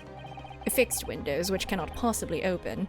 In short, there is no entrance to the cabin other than the door. Objection. Thank you. Okay, that is correct. But there could be. There's one possibility you haven't considered. Oh, really? Yes, one other way inside that isn't the door. Another opening, the use of which allowed the victim to appear inside the enclosed cabin. New strategy. Alright, let me rifle through my pockets real quick. Apparition! Alright, counsel. The defense will identify the location for the court. The window! Here is the omnibus on which the incident occurred. The window! The sunroof, the skylight, that's the word. Where on earth is this entrance by which you propose the victim entered the cabin? Right here. Oh, okay, I can't actually. I am easily amused. Okay. Take that! It was a ghost! The answer is obvious. It can only have been the skylight. I say, the skylight. Objection! Your ludicrous proposal almost has me lost for words. However, Objection! the skylight may well be large enough for someone to pass through. Objection! So you claim. But do you have a shred of evidence to support your addle-brained theory? Both Mr. McGilded and Miss Lestrade said the same in their testimonies. They each claimed to have heard a loud thud, such as the noise made by someone falling to the floor. Oh, that makes a lot more sense. Yes, which has already been explained, as the sound of the victim falling from his seat having been assaulted with the dagger. Yes, it has.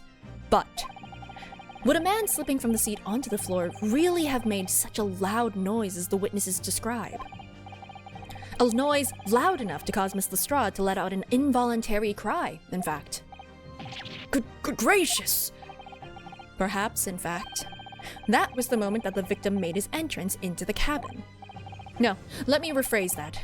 The victim didn't enter the cabin as such. He fell into it. Objection! You're now suggesting that the victim fell from the skylight into the cabin. He got isekai'd. That's simply impossible. How can you be so sure?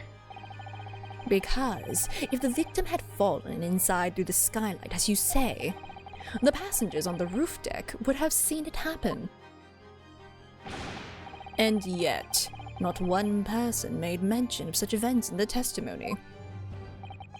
Well, yes, that's true, but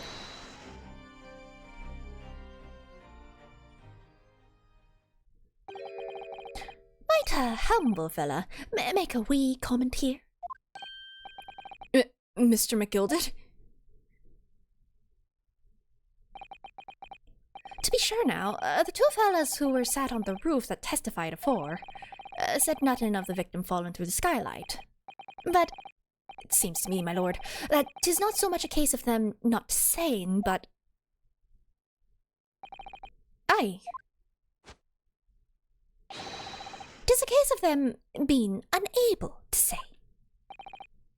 What? I think perhaps the two fellas do be having something of a compelling reason not to mention what happened. Would you not agree, fine ladies and gentlemen of the jury? Move? My goodness, surely not.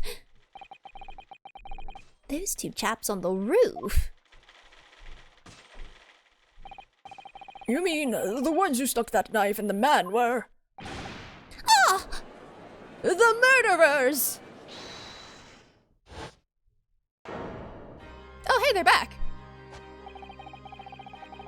What did you sound like? Just what exactly are you insinuating here, you blitherer? What the heck is that motion? Hello? Why do I hear a horse? Are you a horse? Do you have hooves? Hello, everyone's accusing everyone. Everything is in chaos. You rotter, he said. You rotter, what are you insinuating? This is a flaming outrage. I've a good mind to give you a blinker in a minute. He'll give you a shiner in a minute, he said, and so will I. Mr. Fairplay. You're effectively accusing me, a city gentleman and well-respected banker. And me, a very angry hatter. Suggesting that someone like me could have stabbed that man in the guts. It's a disgrace. It's scandalous. It's... I protest in the strongest possible terms. Oh my god, he's about to punch you. This kind of looks like an old cartoon right now. Just with like the smug character, the guy about to punch him. Just to make it all black and white. And then bam, we've got ourselves a little Disney cartoon. That's right, I protest too. That you rotten scoundrel. Willy Wonka here is living for the chaos, and you know what? Fair enough. Order! Order! Order! This is not the time, witnesses! I will not permit this wanton invasion of the stand. Return to the anteroom at once. Oh, they weren't even supposed to be here. That's funny. Order! Order! Order! Oh, Mr. Fairplay, sorry. But this is beyond reason, my lord. It's outrage!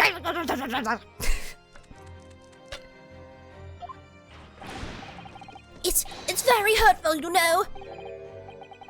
My lord, if I may comment.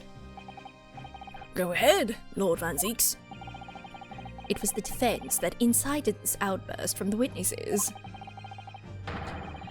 My learned friend has seen fit to abandon all protocol and accuse the witnesses without proof. Accuse? I never intended to. It seems, young Nipponese, that your command of the English tongue is wanting. No, my major! You proposed to this court that the victim fell through the skylight from the roof deck of the omnibus. That hypothesis cannot possibly stand without the rooftop passengers being aware of the events. You have branded these gentlemen liars. You have intimated their criminal guilt. In our British courts of law, that is what is termed a baseless accusation. I know I was rash to put this idea forward without any actual evidence, but you can't just dismiss it without a second thought. What are we wasting time for? Get them to testify! I thought there was something fishy about that hat from the moment I laid eyes on the fellow. We have to see this matter through now, one way or another. If there's filth and rubbish in our midst, we must dispose of it at once.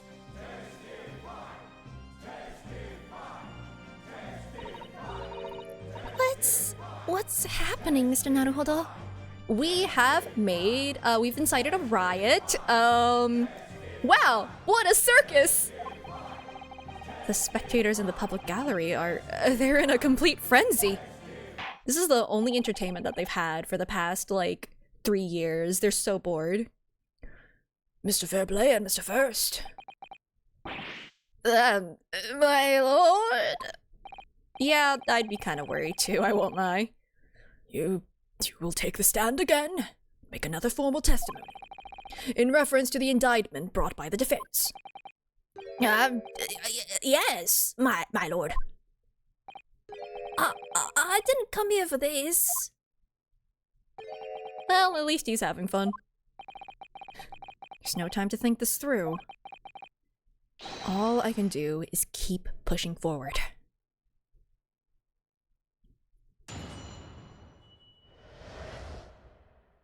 Refuting the accusation. We were the only 2 people up on that roof deck, dead or alive. I can swear to that.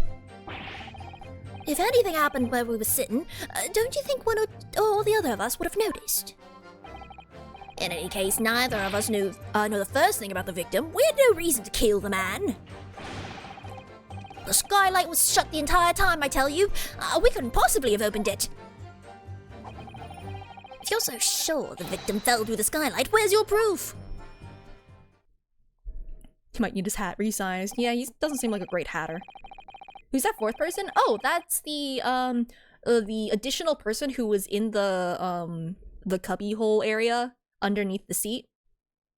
The mysterious passenger that we saw from like the images earlier, or I guess testimony. They didn't have pictures of that. I must say that on listening to this testimony, it is somewhat hard to imagine. Oh yeah, also that girl, she shot the judge and also us with smoke bombs, which is really funny. You gotta have a stowaway. Exactly. If you don't have a stowaway, are you really on a carriage in London?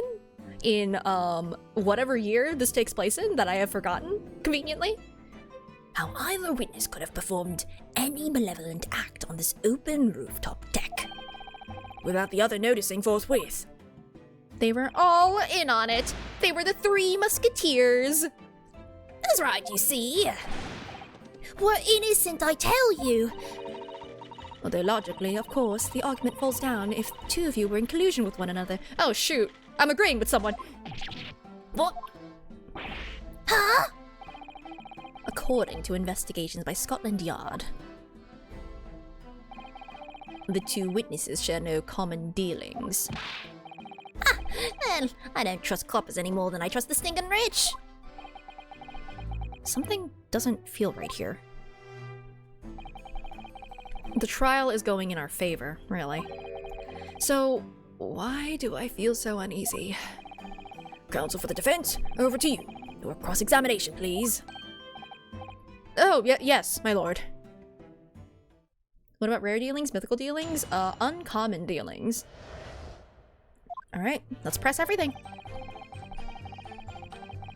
Hold it!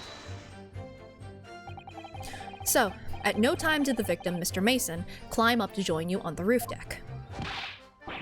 Absolutely not, Dickin! No question about it, he said, none at all. Oh, but yes, of course. I remember seeing the both. I saw the victim inside the enclosed cabin talking with this man here. Is this true, Mr. McGill did? Dear me, my lord, at the risk of repeating myself, I boarded the omnibus alone and nodded off inside almost immediately. That's an outright lie. Without doubt, you were engaged in. Let me stop you there, fellow, and ask, do you have any evidence at all? At all? Yeah. 'Tis all about evidence in the courts these days, so it is. You do well to remember that. Oh my god, why are y'all like this? saw you with my own eyes. This is going so well.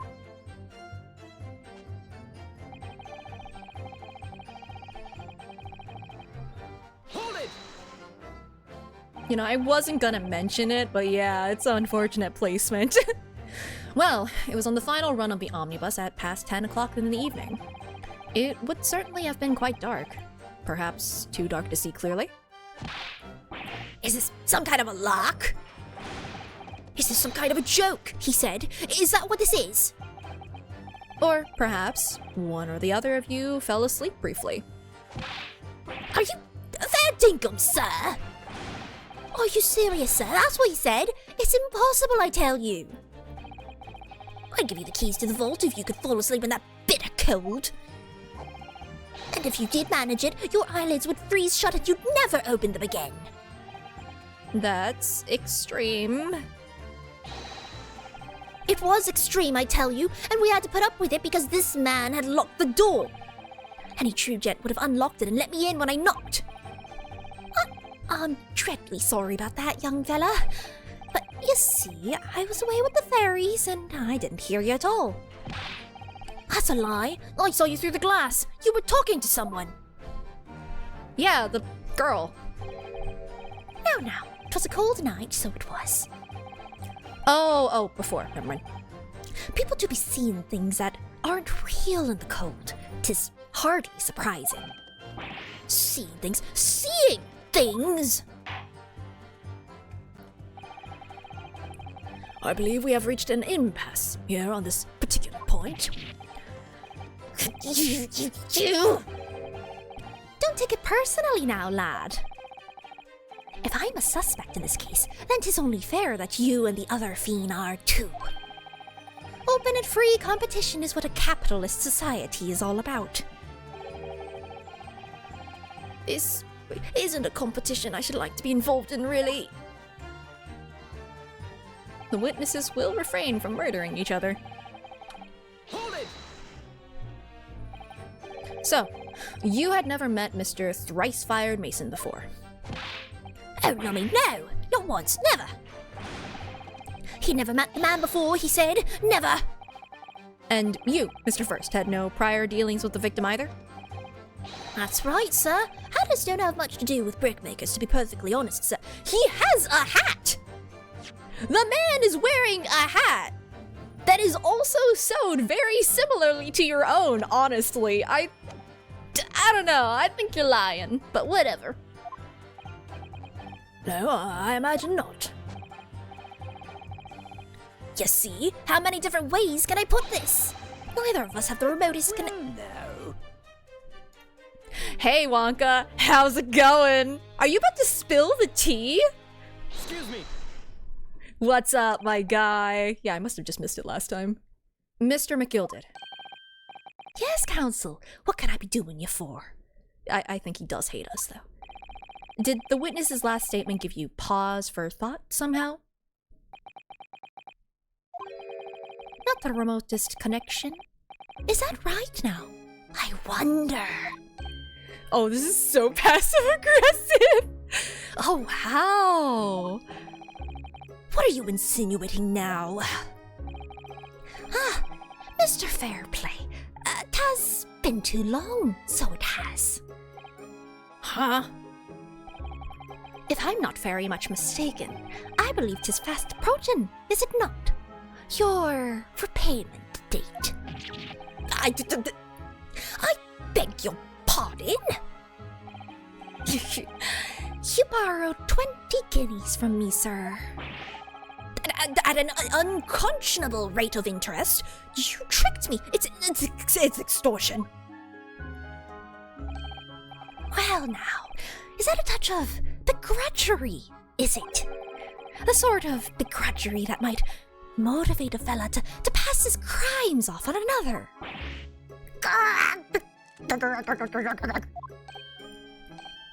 Oh, I mean... And young Mr. First.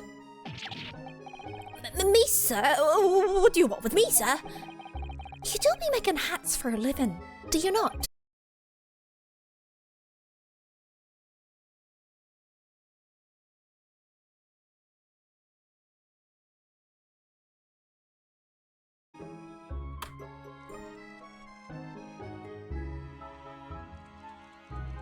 Hello? Are we back? Yeah, we're back. Awesome, there we go. Yeah, I'm just gonna blame the hat. Clearly, it's all the hatter's fault. Absolutely. What is the internet, if not a hat?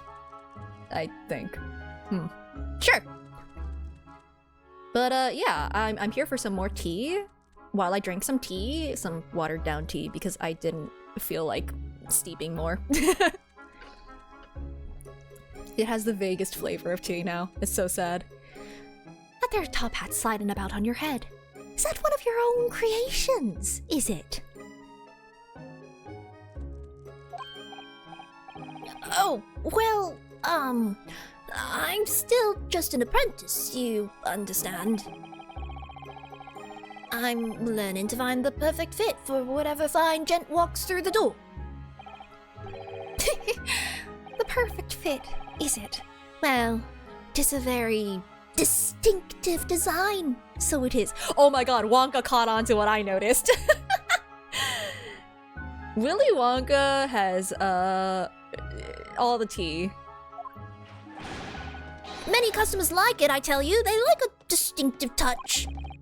Customers, such as thrice-fired Mason. Gah. There was a photographic print of the victim submitted as evidence afore, my lord. This, you mean? I'm surprised that we don't have to point this out, actually. Because, like, I don't know. This feels like something we should point out, but no. We got the passive-aggressive Wonka here. I can't help thinking that the poor fella's hat looks distinctly familiar. Wouldn't you say? Oh! That's one of my hats. Aye, that it is. So it would seem the brickmaker was a customer of yours. Man, this guy is just... Oh, he's fun. The sort of customer, I'd wager, you could have had a wee quarrel with over the distinctiveness of the goods.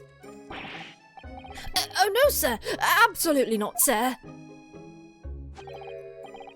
Well, there's really nothing more to add. It wouldn't be right to say that the two fellas here haven't the remotest connection to the victim, you see.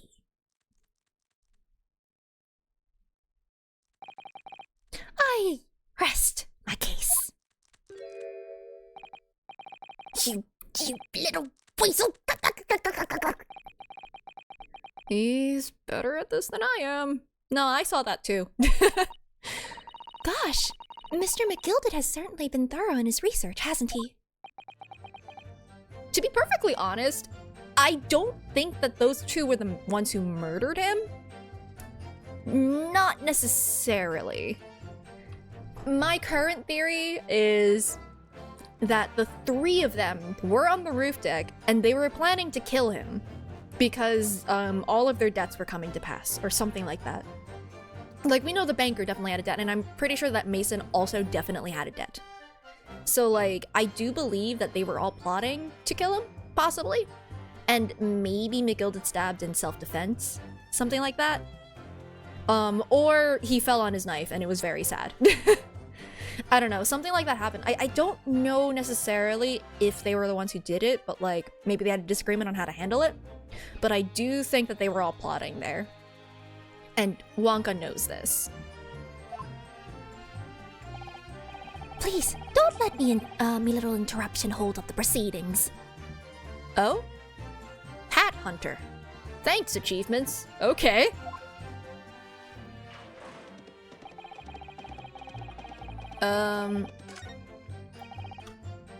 Okay, so in the end, that didn't actually give us anything to actually present evidence against.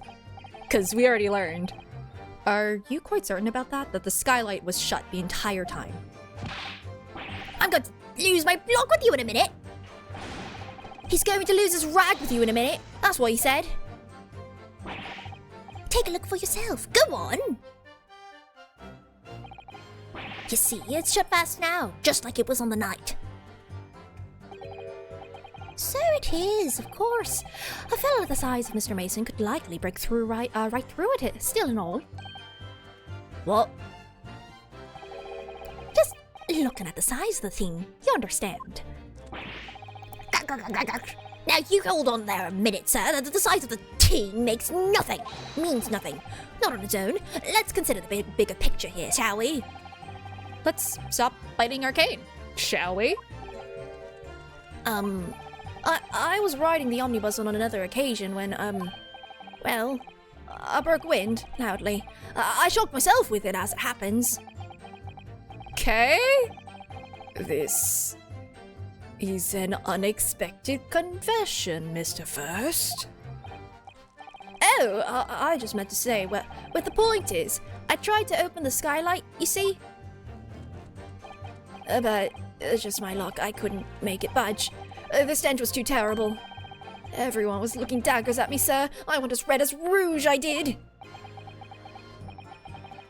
Are you expecting me to sentence you?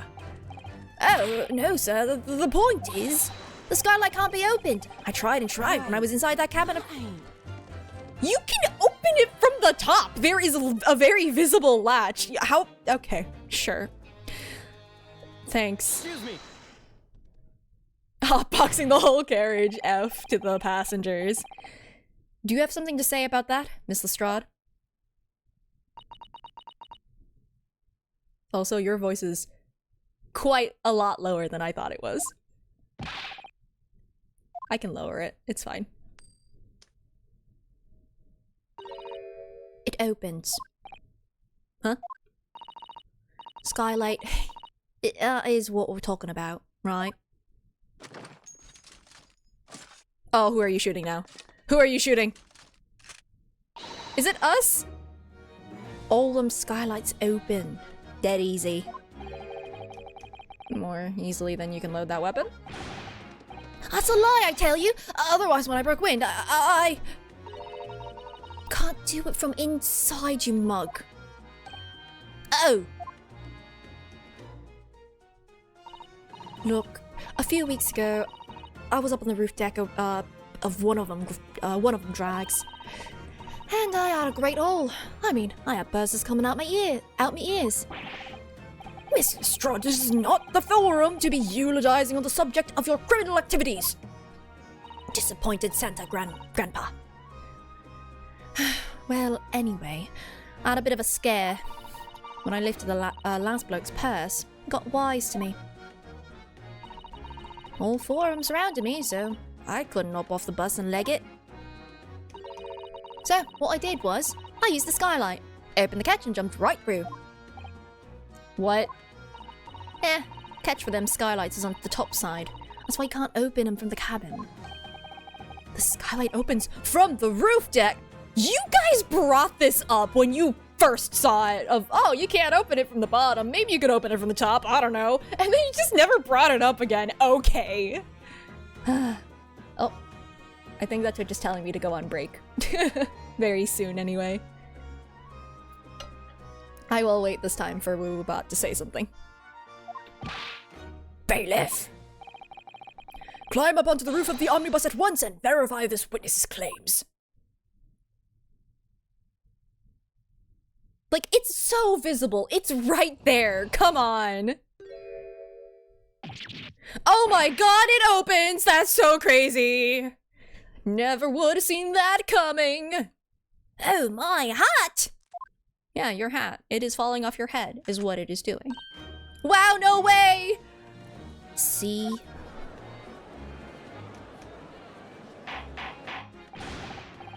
Hurrah! Hurrah!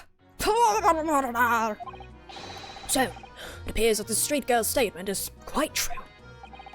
I don't believe it. The skylight.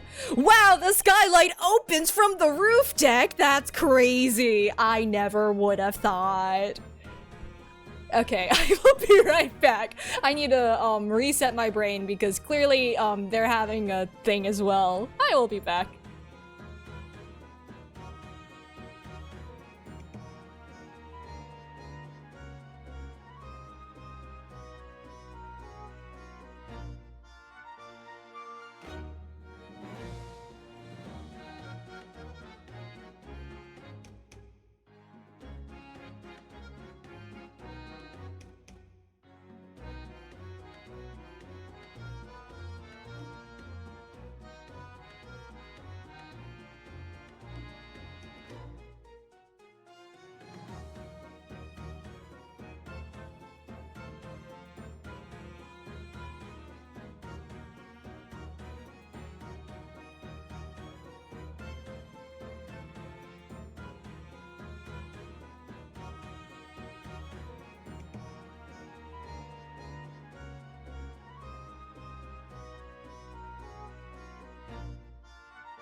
Guys, did you know that the skylight opens from the roof of the carriage?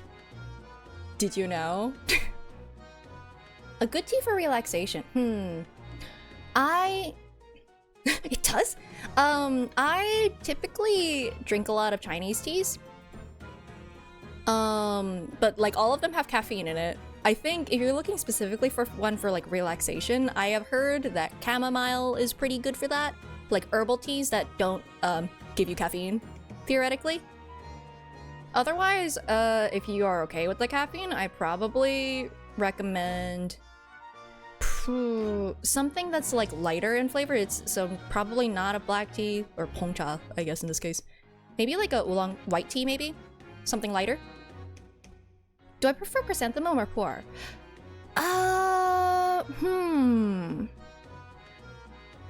I prefer teas that are made of tea. I'm not as big of a fan of herbal teas.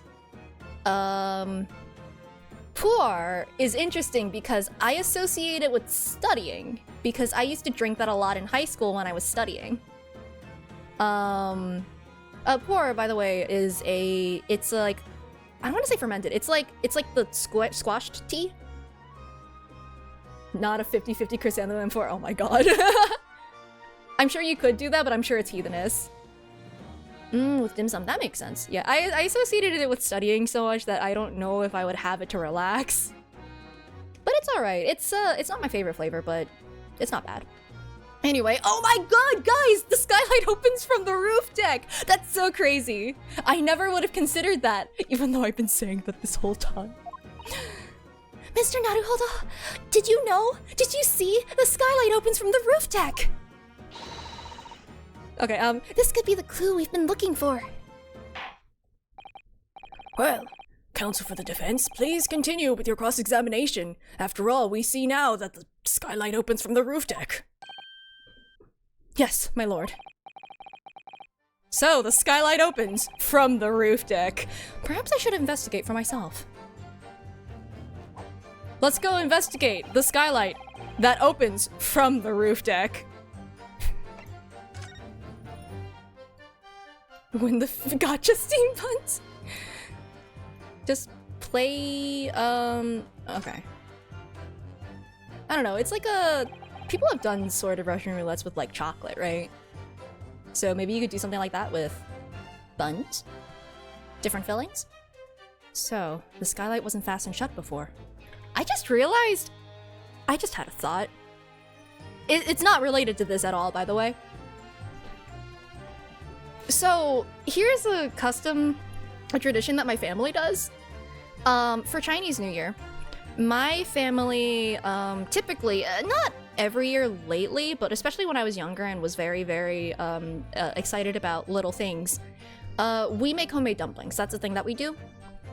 And a thing that my family did, I don't think I've heard of any other family doing it, is that they would put coins in some of the dumplings. Like, we'd wash them and stuff, and also you're not meant to eat the dumplings that have the coin in it. Just putting that out there right now. But they would put coins in some of the dumplings, like maybe like a couple. And the idea is if you know, like cut open the dumplings until all of them are found.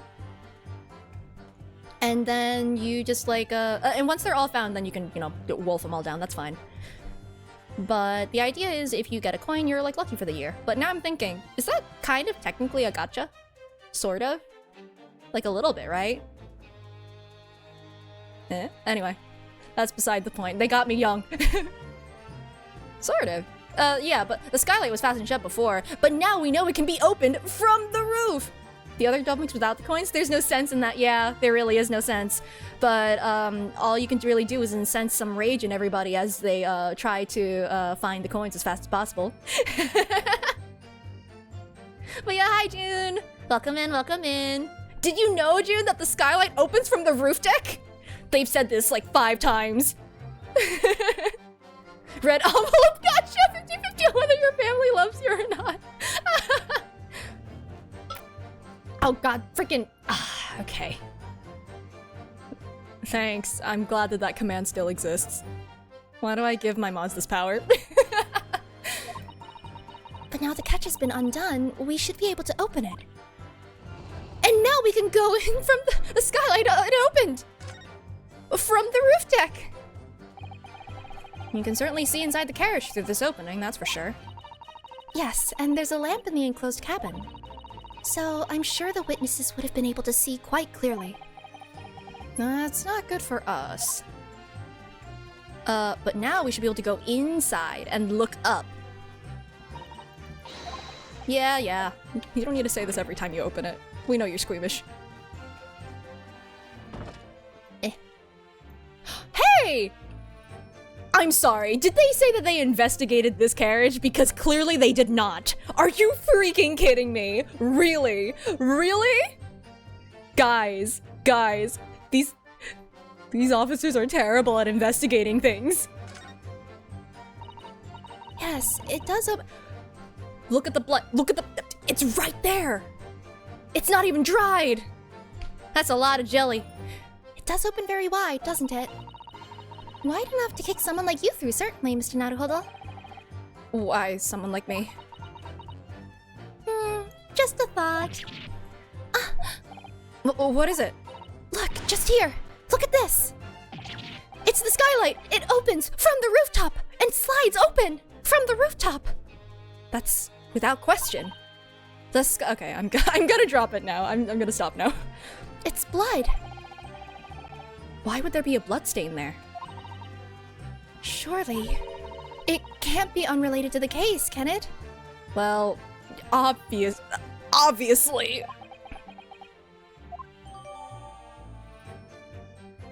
There is a blood stain on the skylight when it's open from the— okay.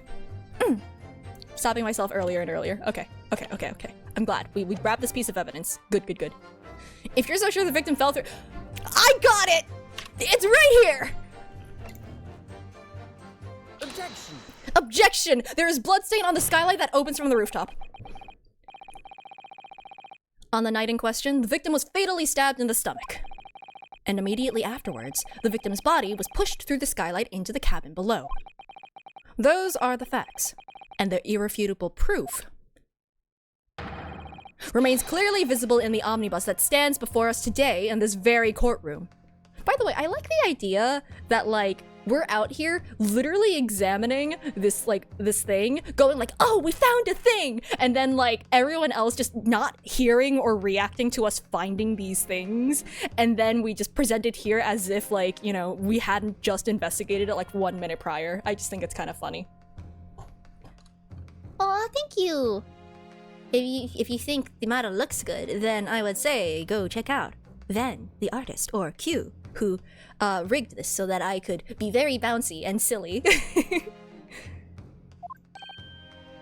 What? That's utter humbug! Ah! You can't possibly have any evidence! I'm so proud of Naruhodo. Like, he went from sad slap to like, I've got you. Yeah, 40 days, that's all he needed. No, you can't. I mean, we didn't do it, I tell you, it's impossible. No, finish that first thought, please. I would love to hear what you were thinking. Kazuma is so proud. Yeah, his soul is right there next to him in the sword. Took us a tragic backstory and a sword. And a sad fall. Irrefutable proof here in this courtroom. Yeah, Vampire Miles Edgeworth. Counsel, My lord. I believe everyone would appreciate a little clarification here.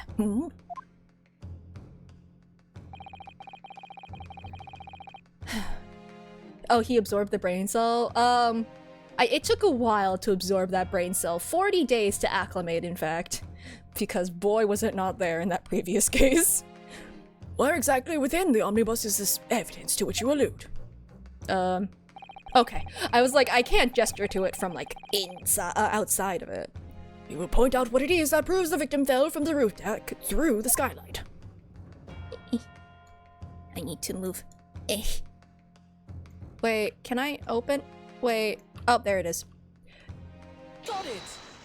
We found some jelly! By Jupiter! By Jove! Is that blood in my courtroom? This brain cell had to ferment. Oh, Oh, I see. That's how you do it. You gotta let it ferment a little bit. And I just don't give it time to ferment, and that's probably why my brain cell only works like 20% of the time.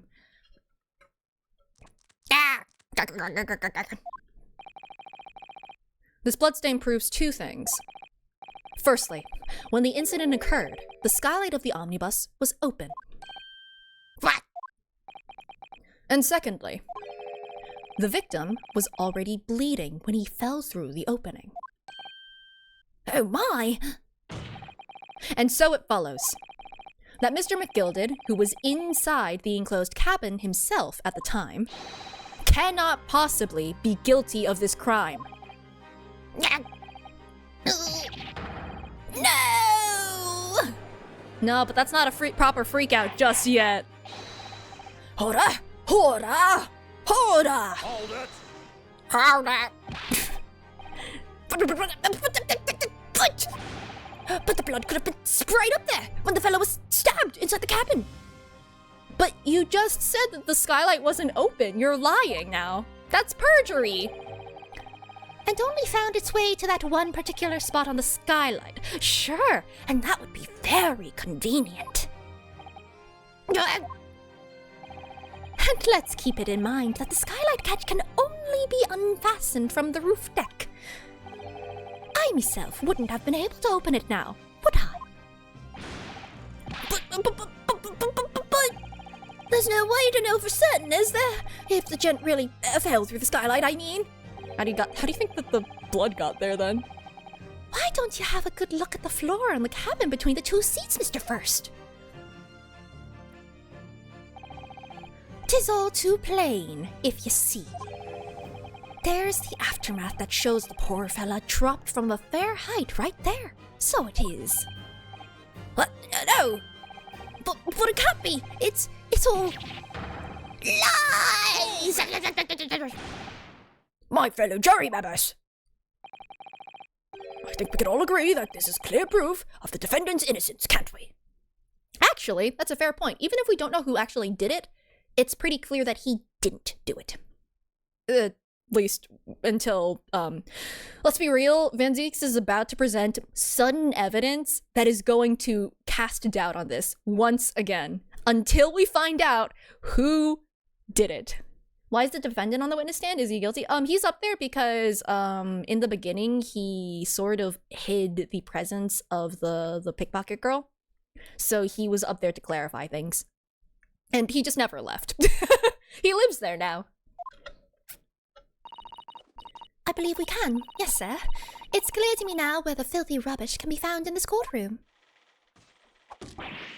So, they thought they could pull the wool over my eyes, did they? And they did, like 3 times, because you guys keep changing your freaking answers.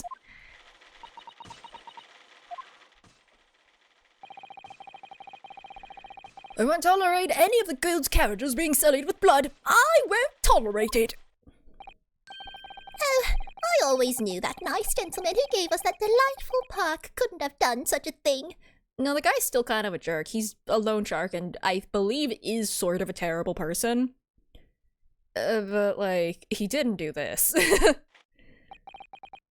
On 3 then, everyone. 1, 2... Objection? 3... Where is it? Objection! There it is! Okay, where's your new evidence? I'm ready for it. Come on, hit me with it. Chilling performance, Mr. McGilded. Oh, and what would you be referring to there now, Lord Van Zieks? A bloodstain on the frame of the skylight. Such evidence is null and void. Why? Are you saying that a murder happened on that exact carriage, like, before that, or after that, or something? Why?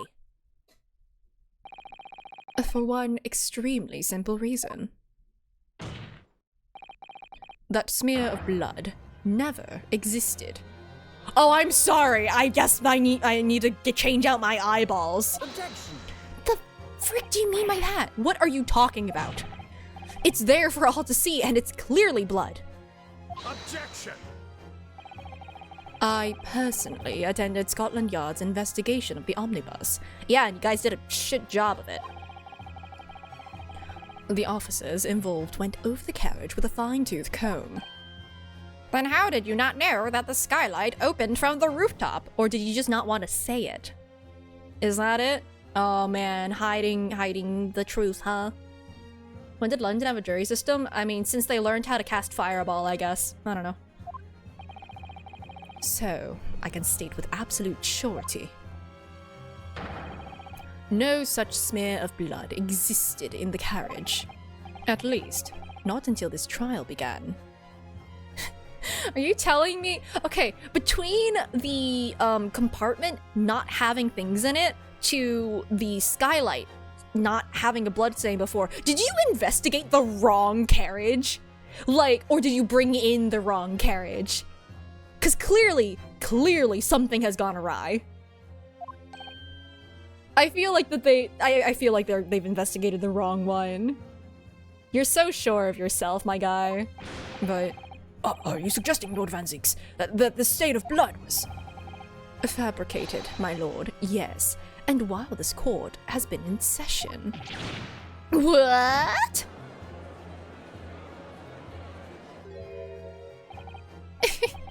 What a palaver? Palaver. I must say, I didn't expect such a crude reasoning from a prosecutor of your standing, Lord Van Zieks. But I'm Magnus McGilded, a fellow known all over the capital for his fine contributions to public life. I don't take kindly to slander, and I'll fight it to the bitter end. Even if it's rolling off the tongue of the Reaper of the Bailey. Mr. McGilded, I realize that this is your first appearance in court as the accused. However, I am well aware of your involvement behind the scenes in a great many affairs of dubious nature. You're very adept when it comes to avoiding getting your own hands dirty. And each time it happens that a case you're involved in is investigated, you adapt the facts. Adapt the facts. What does that even mean? When you wield a fortune the size of Mr. McGilded's, however ill-gotten it may be, nothing is impossible. Tampering with evidence, manipulating the scene of the crime, bribing witnesses. I toast your ability to concoct the most convenient of stories, sir.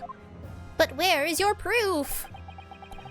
Tut tut, Lord Van Zieks. This will not do, to be sure. Will it now, counsel? I will say, you need proof for that claim. It's a pretty hefty claim right there. No! I think it's fair to say, this does all sound like a rather far-fetched excuse by a desperate man. The blood on the skylight didn't exist, you say. But, if yous will all cast your minds back, is it not true that the omnibus there has been in the courtroom the entire time? How could anyone possibly have put a smear of blood in it without the world and his wife seeing? Isn't that right now, counsel? It's true. I mean, technically there was an opportunity when the trial was suspended because of the smoke. Technically, and I'm sure that's what they're going to argue right now. The omnibus has been in full view the entire time that court has been in session. My learned friend. Oh, I think he's caught on to that too. Here's to hearing your opinion on this matter, in your own words. Hey, wouldn't it be funny where we don't get the not guilty verdict, but actually they were just not testing our ability to get a not guilty plea and we're actually testing our integrity? That would be funny. Regardless, I don't think that's actually the case. As you wish. Could someone have tampered with the omnibus during this trial? If you're asking me, I think... Yeah, probably. Where did they get the blood? Well, the girl literally has military-grade smoke bombs on her. I wouldn't doubt it that she would have had either real blood or fake blood. Like, genuinely possible. I don't like that it's possible, but I do agree. There was the... It's actually possible. Blood hardens fast. Yeah, and to be honest, I don't really think that's blood or something because it's so bright, but also the snake blinked and snakes don't have eyelids, so I'm just gonna suspend my disbelief a little bit when it comes to that. And I mean, what's it called? Whatever the poison was also, it's not like exactly the same, but eh. Have I watched Extraordinary Attorney Woo? I've read the webtoon. It's very good. Kurare. Yeah, that one. As a defense lawyer, it's my job to advocate for the defendant as best as I can, but still. I feel as though there's something even more important at stake here. My integrity as a lawyer. That I'm technically not yet. There is no evidence to suggest that the defendant did as my learned friend suggests. However, in terms of having the opportunity to carry out the alleged tampering, there is one possibility. Oh! Good gracious! Explain yourself, counsel! Technically possible. No, he's right. Yes, there is. It seems my learned Nipponese friend has no intention of running from this deceit. Deceit? I'm sure everyone still remembers clearly the recess that we were forced to take. As a result of the smoke grenade fired by the witness currently in the stand, Miss Gina Lestrade.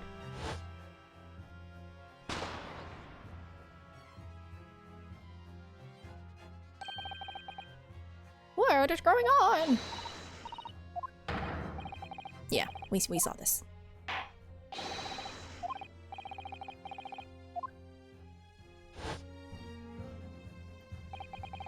The courtroom was filled with smoke, and everyone was thrown into confusion. All of us were made to leave this chamber. In that brief interval, under the veil of smoke and in all the chaos, it could have been possible to steal inside the omnibus.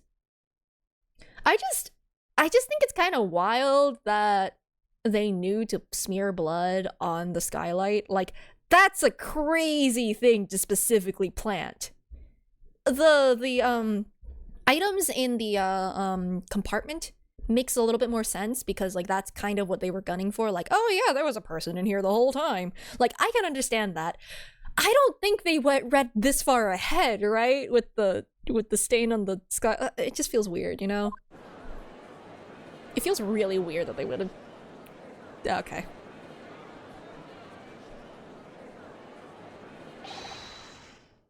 Are you wise? What are you trying to pull, you rotten, feckless gouger? Feckless gouger? You're supposed to be defending me. 'Tis a wicked plot. 'Tis a plot to undermine me, so it is. Objection! Whatever you think this is, it changes nothing. The facts are the same. Like, it's opportunity, but we really don't, like, see them actually have evidence that happened. And also, I still think that it's a little far-fetched that they read this far ahead that they knew to plant a little smear of blood on the skylight that opens from the rooftop. But who am I to say? After this courtroom was evacuated earlier as a result of the smoke grenade, a number of inconsistencies materialized in relation to the omnibus. Inconsistencies such as? To start with, the storage compartment underneath the rear passenger seat. That's true. They switched out the carriage! They snuck out the giant carriage and switched them! That's wild. When the police investigated the omnibus, this compartment was full of the driver's items. Secondly, we have the smear of blood on the edge of the skylight. As I have said, that was not present at the start of the trial this morning. Unfortunately, Lord Van Zeeks, no one is able to corroborate your claims. Yeah, that's true. When the omnibus was first wheeled out, both the storage compartment and the skylight were shut. Accordingly, I'm afraid to say, we cannot establish with any certainty if this evidence is the result of tampering or not. Indeed, my lord. No doubt there was not a single person who saw fit to verify such things. What do you think? Sorry? About the omnibus. Is there anything else unusual about the omnibus? An excellent question, and I'm going to investigate it again. Now that I know, I think this actually is a different one. Hey. Okay. What was the number last time? I don't remember! It has a skylight that opens from the top. You're right, it does have a skylight that opens from the top. But wait, what was the number last time? Oh no, I don't remember. Shoot.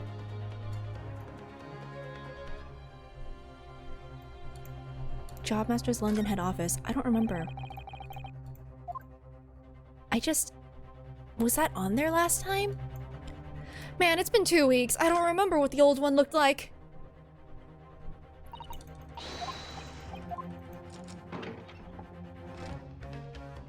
Don't we just... The thing is, I don't remember if the old number is different. That's the thing. I don't remember what it was, so I don't remember if it's actually different.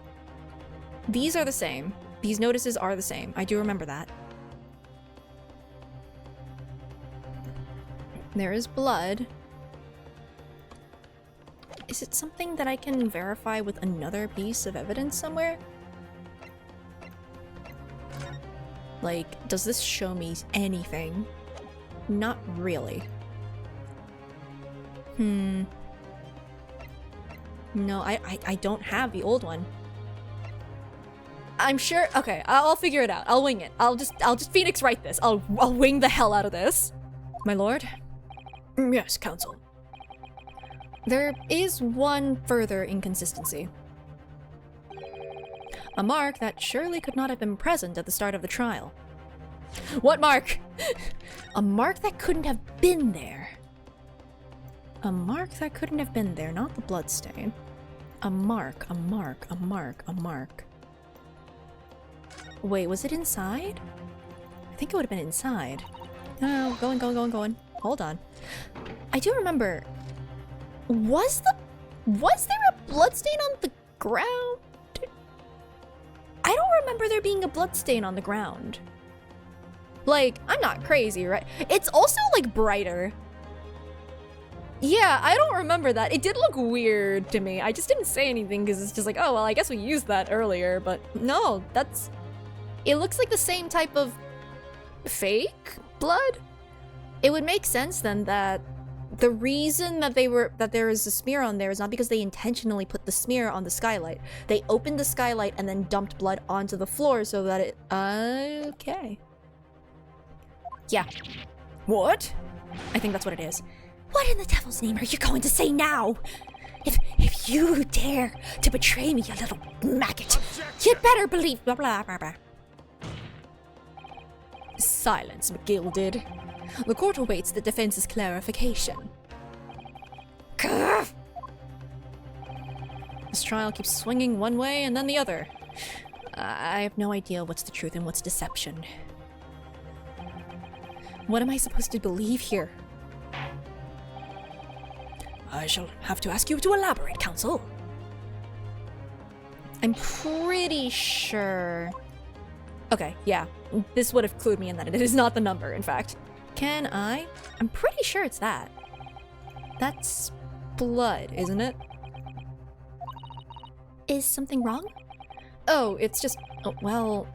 This bloodstain is so obvious, that's all. And yet, Van Seeks has made no mention of it. I suppose that does seem a little strange. Yeah, okay, it's this. Gotcha. Why do I have such a bad feeling about this? Because it's not supposed to be there. If we consider that the victim fell through the skylight onto the floor of the cabin, you would certainly expect to find signs of blood where he landed. But as far as I recall, this bloodstain on the cabin floor was not there when the omnibus was first brought into the courtroom. Good lord!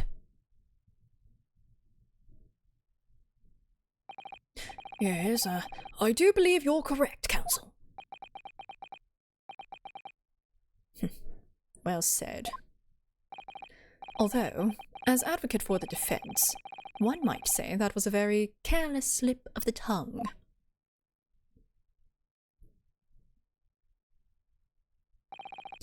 I believe that bloodstain on the floor is a decisive piece of evidence.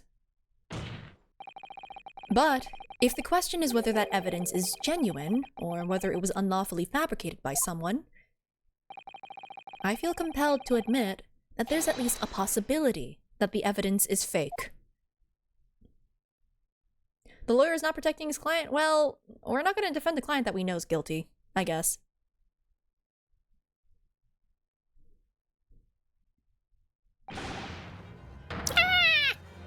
Ah, so it was you. This trial is over. Mr. McGilded? I've done everything I possibly can to cooperate with the court, but 'tis all over now. But you're the defendant. 'Tis over, I tell ya. Okay. Memory, recollection, what people think they saw. 'Tis all a nonsense.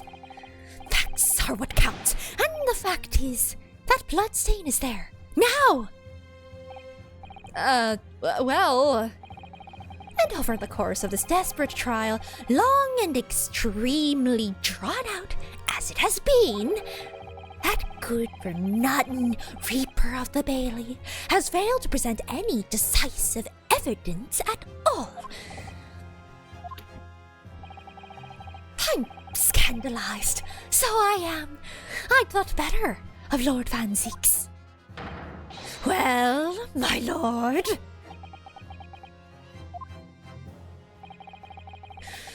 I must concur with the defendant. The unaffirmed recollections of an individual cannot stand as evidence. At this moment in time, the particular bloodstain in question is very much in existence. I think it's interesting that this is because a lot of Great Ace Attorney has been paralleling the original trilogy, and we're paralleling there was a case, right, where Edgeworth was kind of going against his own client because he realized that there was something iffy going on, and was he's on the side of truth. He has integrity. Even if he was gonna lose, he's not gonna, convict an innocent person. At this moment in time, the particular bloodstain in question is very much in existence. And in the absence of any credible method by which to prove its alleged previous non-existence, I regret to say that it would be improper for this trial to continue. I have a question. Is it blood? There's a chance that this isn't even blood and it just looks like blood. Could we luminol test it? Because we've established that that is in fact a testing that exists. Sherlock Holmes has that. I just don't know if that's popularized yet. Your lordship can't be serious. Lord Van Zeeks, what is your position? I really hope that we turn around and Sherlock Holmes is on the ceiling. Or comes out of the wine bottle, I don't know. The prosecution, my lord, has no further witnesses or evidence to present. There was the case where Phoenix's client was guilty. That I remember as well, and they worked together on that one. Because they needed to stall for time in that case because he was being blackmailed or something. I can't quite remember it. It's been a while. Very well. In that case, as I believe we have explored every possible avenue in this matter, I shall proceed to my adjudication. As a formality, I'm of course obliged to confirm with the defense first. I disagree! What formality? As things stand at the moment, it would seem that Mr. McGilded will be found not guilty. Yeah. Which would mean we've won. And a bitter victory it is. Is that really the right outcome here?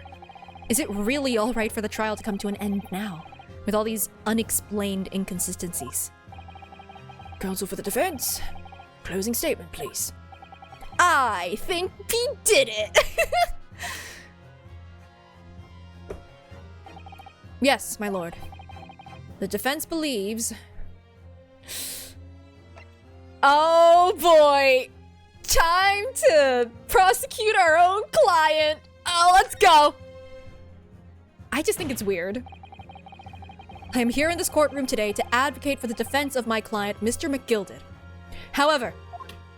No, I'm not saving! We're going!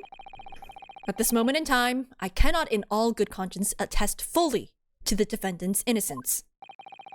What are you saying, man?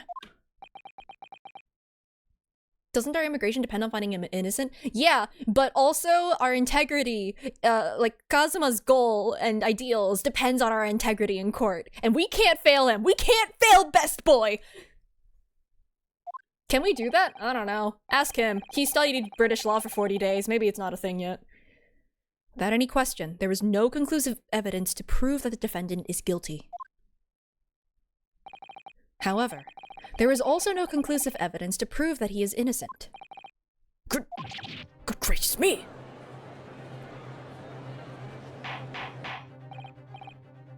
Ora! Ora! Who did the killing? I don't know yet. I still kinda believe that, that Willy Wonka didn't do it. He's a terrible person. He's trying to cover up for other crimes that he can and will be arrested for. I don't think he did the murder, though. Maybe he did. I don't know. It was his knife. Like, it was a knife that looked like it was his. So. This is unprecedented behavior, counsel. A defense lawyer calling the accused's innocence into question. Are you of sound mind?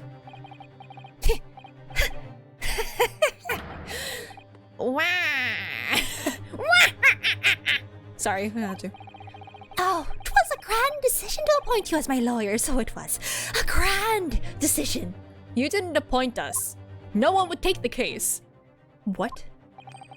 I must say, I didn't expect quite such an exciting spectacle at the end there, but still. Here, have this for your trouble. Don't hit me in the face. What the heck? Your job here is done, fella. And some fine work you've done, so you have. You don't need to prove that he's innocent, you need to doubt that he's guilty. That's true, but honestly, I think the Ryunosuke is just kind of like, he doesn't think that he's completely guilty, like, free of guilt. Like, there's definitely more to this, and like letting him go now goes against all that Kazuma would stand for, and also what we would stand for. So, we're just here to shake things up. What do you mean? 'Tis just as the right honorable gentleman so succinctly put it before. Succinctly. There we go. The trial can't go on anymore. Luminol testing? And your closing statement there was, how did he put it now? Nothing more than a formality.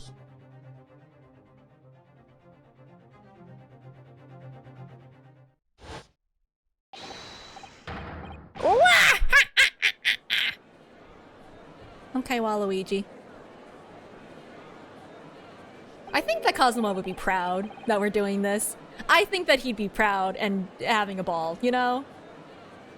I really don't know what to make of all this. Was the evidence we've seen genuine, or was it fake? His lordship would be fuming. Any unsightly rubbish should be disposed of promptly, as I said.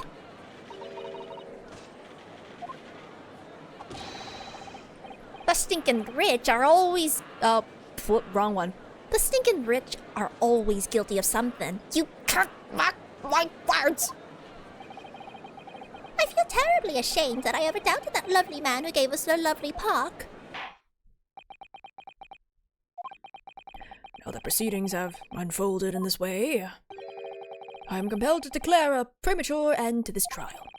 Furthermore, the court must accept the defendant's plea. Herlock Sholmes, please, bust in, right now. I thank you kindly, my lord. Come on. We're counting on you. I hereby pronounce the verdict of this court. But we still haven't determined if the bloodstain in the omnibus is genuine or not. We don't know if these witnesses are telling the truth or a pack of lies. We have no idea about the truth. Lord Van Zieks, My lord. the case made by the prosecution was flawed, plain and simple. If indeed the omnibus presented as evidence was tampered with, the prosecution is at fault for allowing such a disgraceful perversion of justice to take place. My sincerest apologies, my lord. Objection! But wait! When we were evacuated from the courtroom, Lord Van Zieks ordered the evidence to be secured. I'm afraid the prosecution cannot shun responsibility in this matter. He had to... he had to be the one to sit on top of that carriage and make sure nobody interacted with it, in the midst of all the smoke that we didn't know was dangerous or not. Yeah, sure, definitely. That's so unfair. The culpability of the defendant has not, at the present time, been established by this court. Consequently, the jury will not be required to proffer judgment. What? Well, Lord Van Zieks, it's been a pleasure, so it has.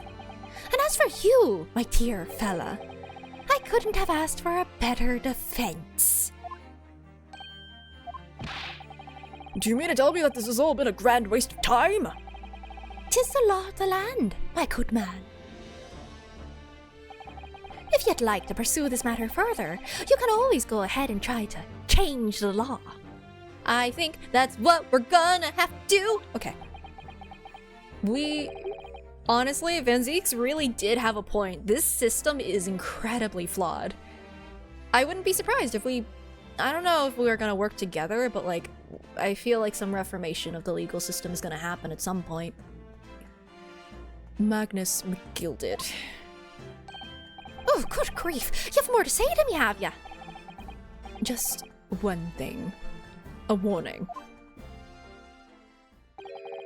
This is far from over. Well, something to be looking forward to then.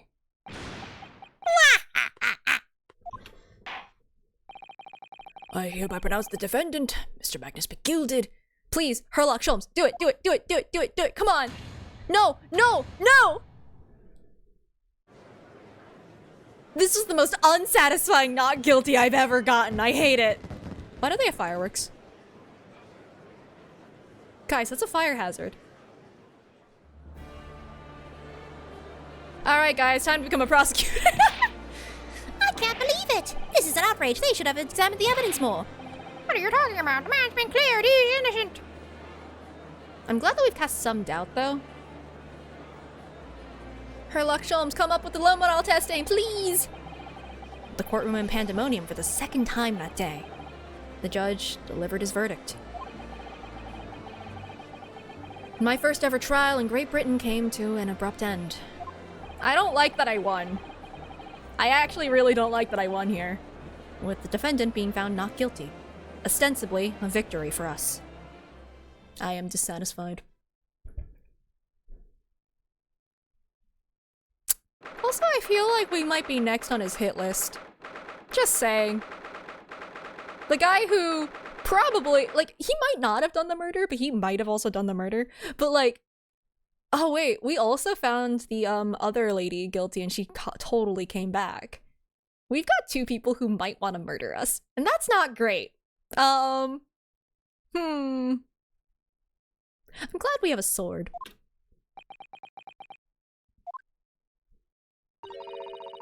That certainly was a long trial. Yeah, it was. Your first ever trial on foreign soil. And your first victory. It was a wonderful performance. My heartfelt congratulations. And to you, Miss Susato. Thank you for your assistance. Yeah, they're both so dissatisfied with this. I suppose we should be happy.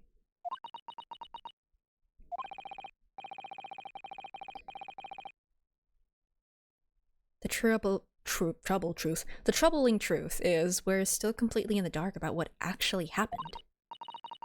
Well, we didn't have enough time. But isn't it wrong? I mean, who was actually responsible for Mr. Mason's death? We don't even know that. The sole aim of the defense is to obtain a verdict that exonerates the defendant. You carried out your duty to perfection. Aye! That you did. Oh, please don't stab us. Mr. McGilded. And that girl is with him too. Well, it seems the stories are true. Oh, what stories?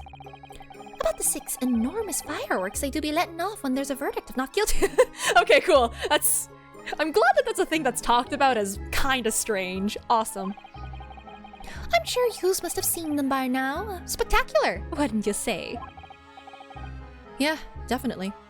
I feel like Blonde Girl is cute and also relevant given her name. She's gonna come back at some point. I'd heard it was a sight to behold, and to be sure, it was. And I've you to thank, I suppose, for having an opportunity to see it. Oh, I don't know about that. I'm not really sure I did anything. What on earth are you saying, fella? How did I walk out of there a free man, then? Oh, is this the Waluigi one? That just sounded like a strangled Wario, which also wasn't very good last time, but hey, there's your sequel.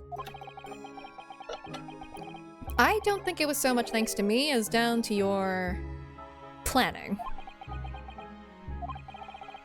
You're a straight-talking fella, aren't ya? You know, like, nya. I must say, you had me astray in the head there once or twice. But you're young and headstrong. 'Tis water under the bridge. And you'll be in that water under the bridge. Okay, anyway. Congratulations, Mr. McGilded, on having your name cleared. But nothing's resolved. There's only one thing that matters to me. Oh?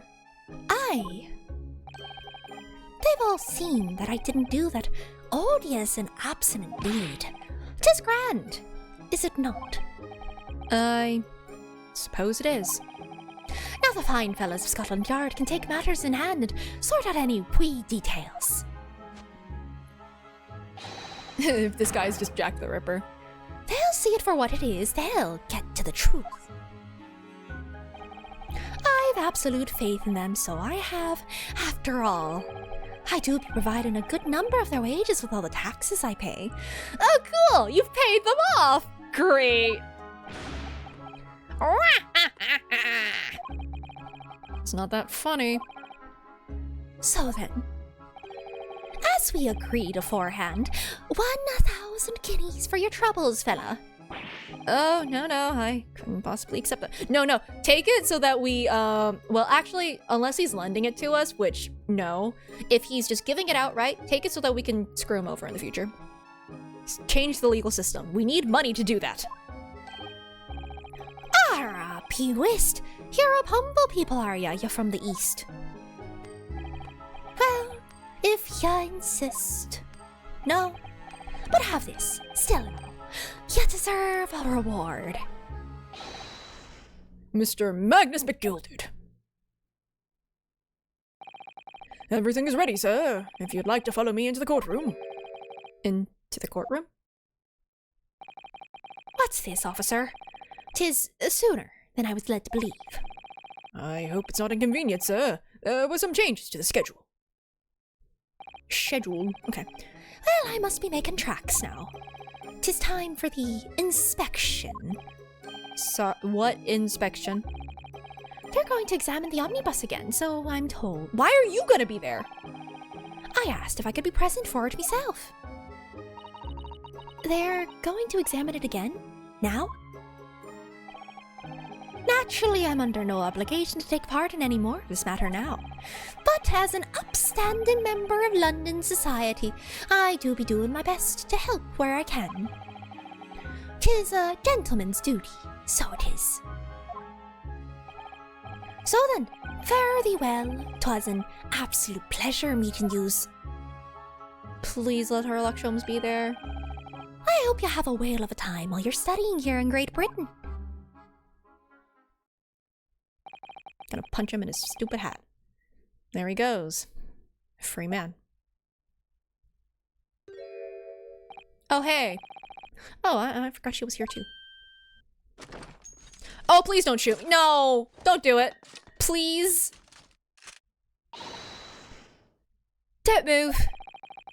Whereas I want to say, get a move on. She really does take forever to load that thing. Miss Lestrade, would you mind putting that thing down? And giving that back to Herlock Sholmes?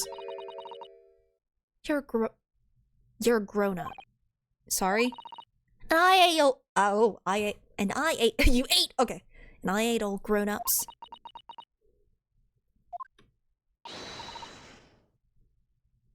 So this is gonna be Herlock Sholmes, right? Please? Please? Ah, there you are. Dang it, it's not. There you are. Naughty, naughty, running off like that. Okay, so it's your gun. Is this some kind of picnic? Who is the sassy lost child? I'm taking that with you as well. I was looking forward to the trial run of my experimental smoke grenade launcher.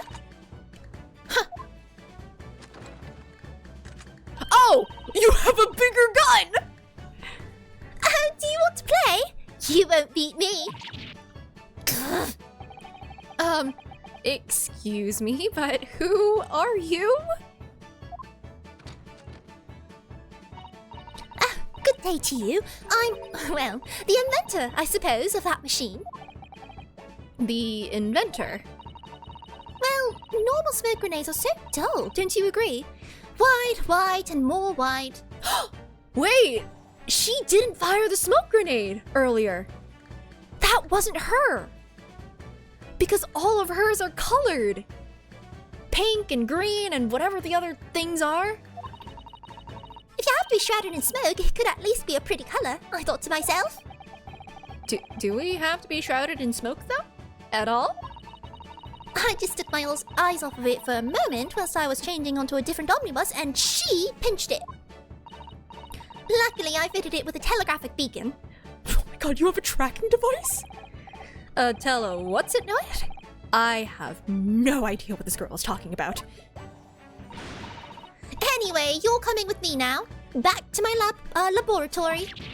What for? To apologize, of course, silly. To my technician. What? You mean... say sorry? You must say sorry when you've done something wrong. Surely an adult has told you that before. An adult? I don't listen to no... Would you listen to this gun? Come along then. Follow me. Fine. Have it your way. Good. You see, I knew you'd want to do the right thing in the end.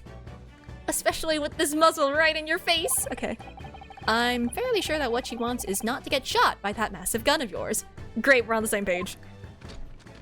Come along now. I'm sure you want to. We'll be leaving now then. Bye-bye.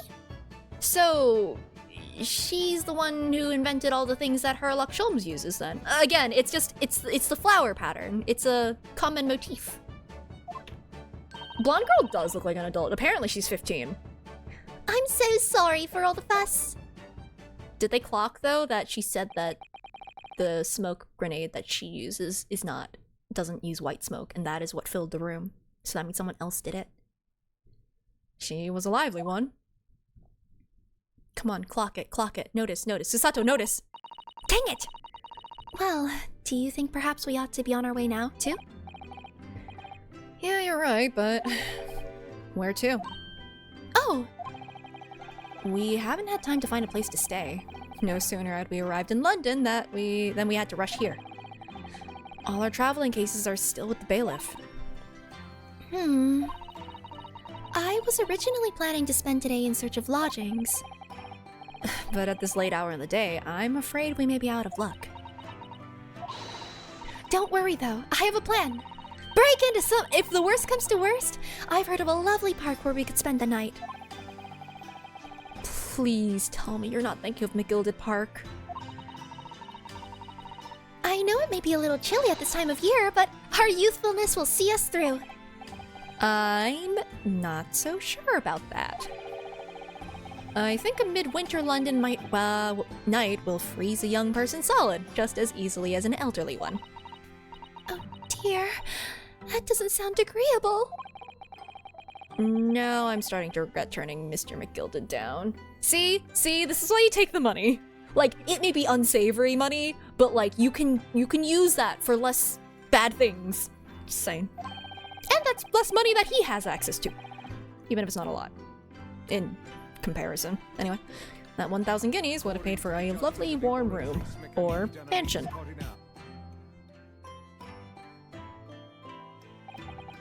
And so, we stayed in the park. The trial to determine my worthiness for the study tour was over by the end of our first day in London.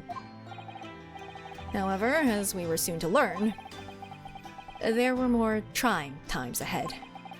Just as the Reaper of the Bailey had warned, the case was far from over.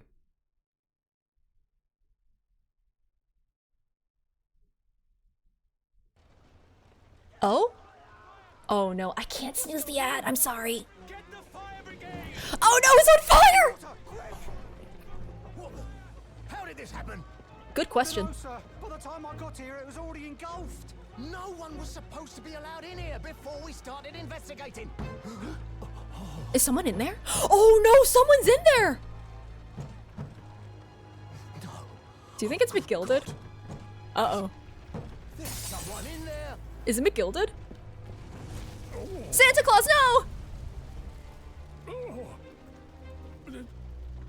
This can't be.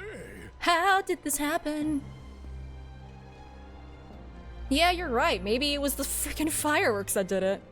Or the fireballs they kept casting. Santa just lives in the courthouse, yeah. That's where Santa's workshop is, in London. Definitely. 100%.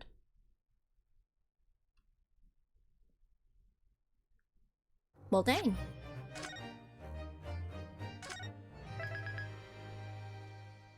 Oh, I hope that we get him back for that.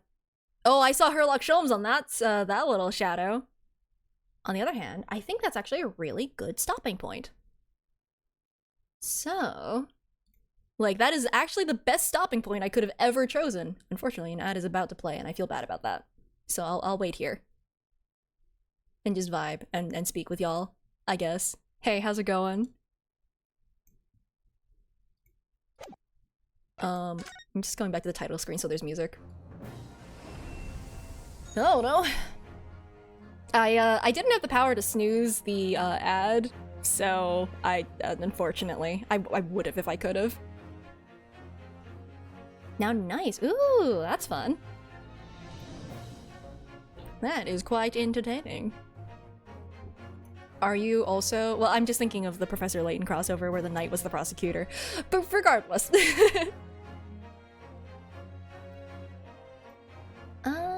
Actually... I can already start looking for who to read. Watching the stream live is always better than preparing for class. Oh no! I mean, I'm sure you can multitask, maybe, possibly. How's it going? Oh, it's going alright.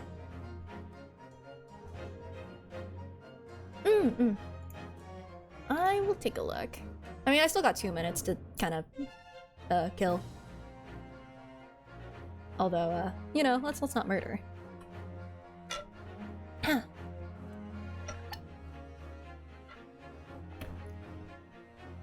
Tea.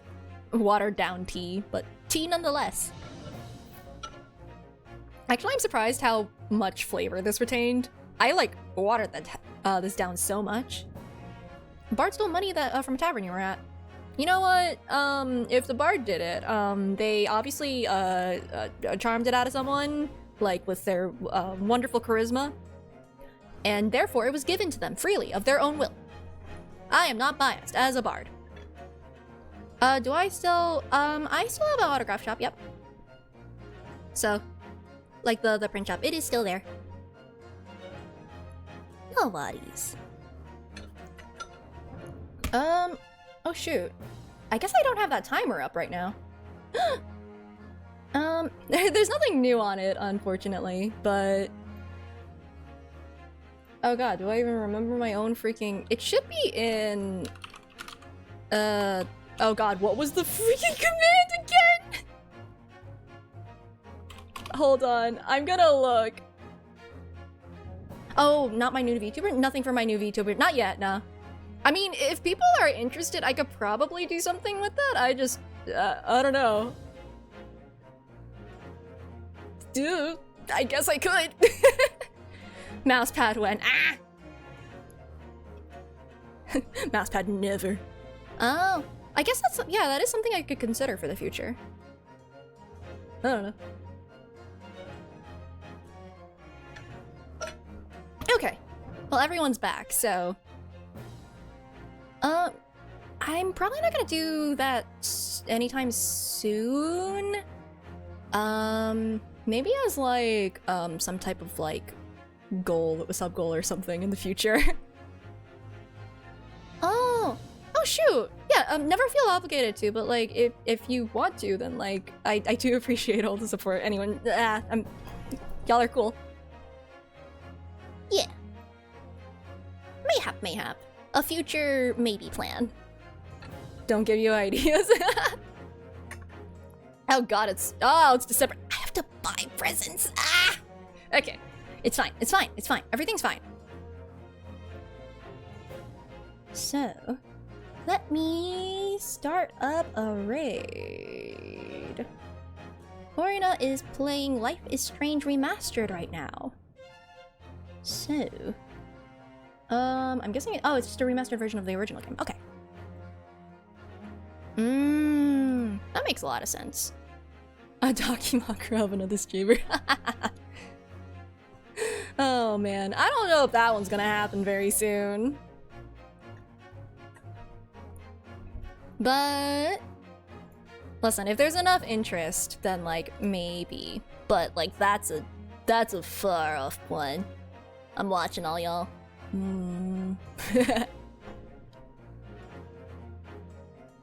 Yeah, that's a far off sub goal.